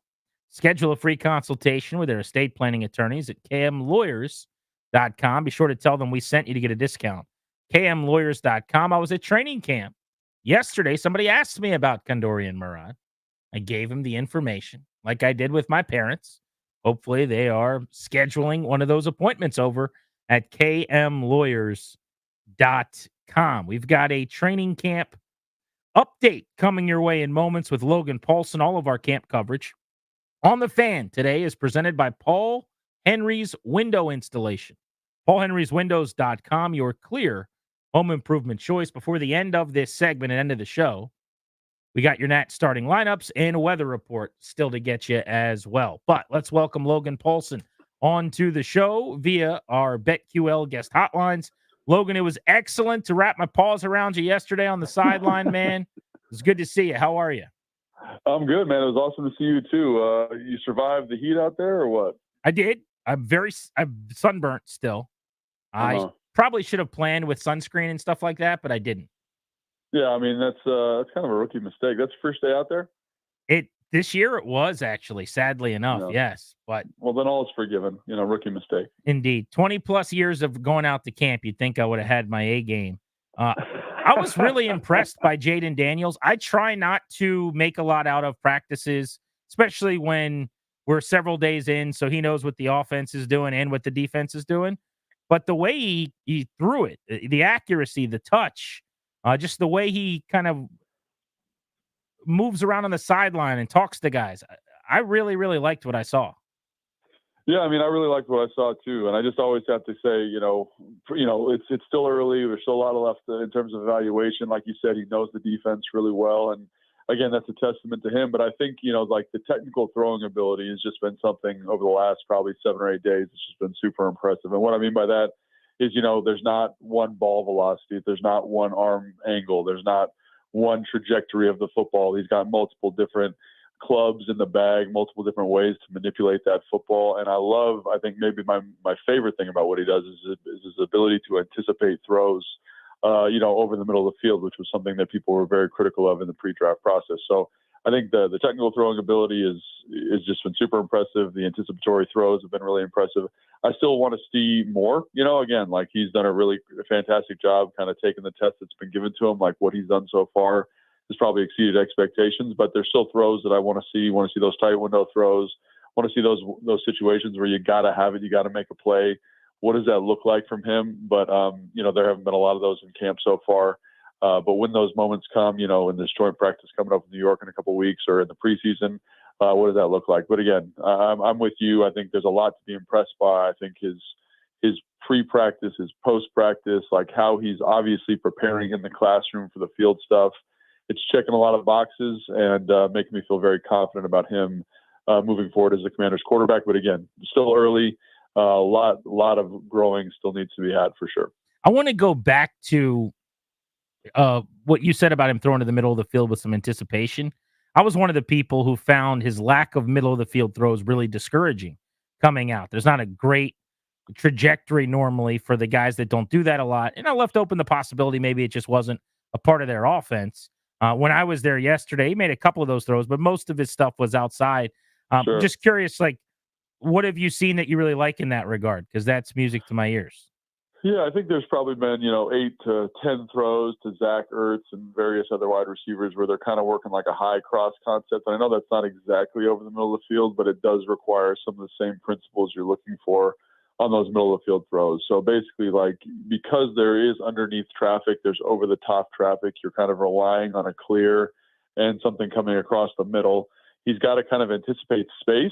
And so instead of seeing the throw, and what I mean by that is seeing the receiver come open and then throwing the football, I think he's been very aggressive, honestly, to throw the football when the concept looked like it's covered, trusting the open space. And so seeing some of that, and again, that's more in that 15 to 18 yard range as opposed to kind of that, deep dig, which is 12 to 14 yard range. So a little bit different, but I still think there's enough to extrapolate from on some of those throws, which have just been really exquisite. You know, you're watching from the sideline, you're like, oh, I identify the concept. That sucker's dead. He should kind of holster that ball, check the ball down. He's been aggressive to throw that football and throwing it when I, again, think the concept's covered. But again, he's done a great job throwing to space. You know, Zach and the various other receivers understand how to kind of protect that throw from the safety that's cutting it. And it's just been a really beautiful part of his game the past 8 practices. I left yesterday's practice, Logan, pretty enamored with Brandon Coleman. I thought he looked good, not only in one-on-ones, but at left tackle and 11-on-11 work. Do you think he's got a decent chance to win the starting job at left tackle based on what you've seen?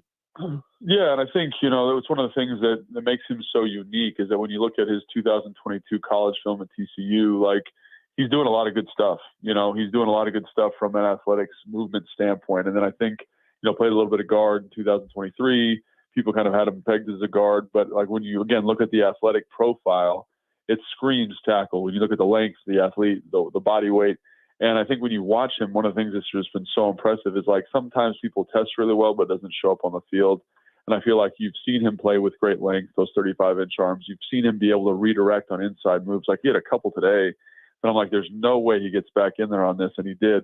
And so obviously he's done a great job kind of growing and maturing. And from the guy we saw during minicamp and OTAs, who was a little bit inconsistent, to finding kind of what works for him at this level. Now, much like Jane Daniels, I do think there's a next level to this. You know, like Dorrance Armstrong's a good rusher. Cleveland Phil is a good rusher. But, you know, I don't think anyone would say that they'd be a top 15 rusher in the NFL. So I think when we go up to New York and they've got a bunch of guys with a lot of pass rush juice, what does his skill set look like? Does he rise to that occasion, or does he have a hard time with that? I expect a little bit of both, but if by the end of that practice you're like, man, he's kind of figuring it out, I think you feel pretty good about it. So much like Jaden Daniels, like, he's done a great job kind of, you know, like with the things that the defense have presented, the things the rushers have presented, kind of answering those questions about him. I still think there are more questions to be answered as the intensity of this offseason schedule and really preseason schedule ramps up. Logan Paulson on Grant and Danny here on the Fan. He's been at all the Commanders workouts and training camp and has great insight on what he's seen. Along those lines, I still have questions about the pass rush off the edge. Maybe it's based on practice or just how you felt coming in and you haven't gotten the answer yet. Where's an area where you're a little nervous or you got some trepidation going into the season? Yeah, I mean, I know we're talking for the defense specifically. I'm very confident in that group, and it's more confident, not necessarily in the personnel, but it's more a confidence in Joe Witt Jr. and what I've seen from him. I just think you see a guy that is approaching it in a way that, you know, is the way that I would approach it as an offensive coordinator, or I've seen good offensive coordinators approach it. He's looking for matchups. He's looking to create confusion. He's looking to maximize personnel. And I just think that's been something that's been really encouraging. So while there have been moments where, you know, a big run will pop here or there's a busted coverage there, on the whole, the principles that he's abiding by are things that get me really encouraged. Now, does that mean they're going to be the best defense in football? Probably not. But at least it gives you something that says, hey, he's got tools in the toolbox that'll help him maximize this rush. They've got different personnel packages that'll cause confusion for the offense and then help us get pressures. They've got different packages and different ways to disguise blitz pressures or non-pressures and get into different coverage structures that are going to confuse quarterbacks and going to allow that pressure to get home. They seem to have simplified what they're doing from a defensive back standpoint and have excellent defensive line coaches that are, again, maximizing that talent there. So defensively, I don't have a lot of concerns. I think maybe there's just a general lack of elite talent, but I think the backbone of this defense is very strong, starting with the schematic perspective that Joe Witt brings. Logan, before I let you go, this is a little off the beaten path here, but we got less than a minute, and I just wanted to get your thoughts on this. I talked about this earlier. So we did a topic. It was called Sports Take That You Have That You're Not Proud Of. and mine was that I'm going to be like salty when someone actually wears one of those Guardian caps in a game, even though I know why they're doing it and I understand that they probably should do it, but God, they look awful and I just hate looking at them. So I'm not proud of it, and this will age poorly, but it's the first time I see it, I'm going to kind of roll my eyes and be annoyed. But I'm just curious. You're such a smart guy, and I think you did everything you could to kind of take care of your body. You would obviously be rocking them in practice. Would you have considered doing it in game, and do you think anybody will? I do think people will. I think I don't know if you've seen the new designs on the Guardian caps. Like, if you're not really like paying attention to it, you don't really notice them. They're not like super distinguishable from regular helmets. Is Luke McCaffrey wearing a Guardian cap that's different? Maybe he is, because like his looks like the helmet. Like, it looks like it's 6 times bigger than a helmet. Yeah, that might just be a Luke McCaffrey thing. I don't know. Because they all have these different helmets they're wearing. Like the Vices is it's got a little bit larger circumference, so I think the Guardian cap probably makes it look a little bit more cartoonish. But I don't know. I think I don't know what I would have done. It's such a different era in terms of like player health and safety, and like back in my day, I sound like so old, but guys would get knocked unconscious and pretend to pull a hamstring so they could play the rest of the game. Like, it just wasn't a thing. I remember having conversations with old players about not adjusting to the new helmets because they had a comfort level with their workpiece, as they called it.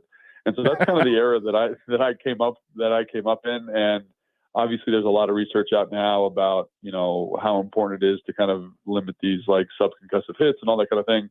But that wasn't really available for me when I was playing. So I don't know what I would have done. I do think that all of these measures are appropriate and responsible by the league.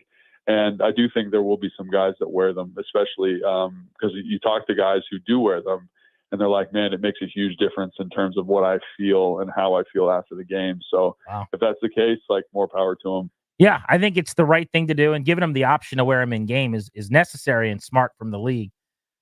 But again, I'm not proud of it. I hate how they look. Logan, thank you, buddy. Much appreciated. And hopefully we'll catch up next week. Awesome, man. Sounds good. All right. There's Logan Paulson on Grant and Danny here on The Fan. Let's get you your Nats weather report presented by Pepco. Today's game day weather is presented by Pepco. Storm season's here. We know a little prep makes a big difference. Get storm informed at pepco.com/storm prep. Our show meteorologist is Ryan Clary. And it's going to be 95 degrees at first pitch tonight. Woo! Yeah, 95 degrees. There was a chance of rain earlier on, but we have kind of gotten away from that. I think the game will be clear throughout the night. 10 miles per hour breeze coming in from the northwest area. Nice game for baseball. 95 is so hot. And it's so humid too. Your lineup tonight, C.J. Abrams playing short. Juan Yepez is at first. James Wood plays left field and bats third. Harold Ramirez going to DH and bat cleanup. Louis Garcia, the second baseman, hits fifth. Keibert Ruiz back in the lineup, catching, batting sixth. Travis Blankenhorn, the right fielder, will hit seventh.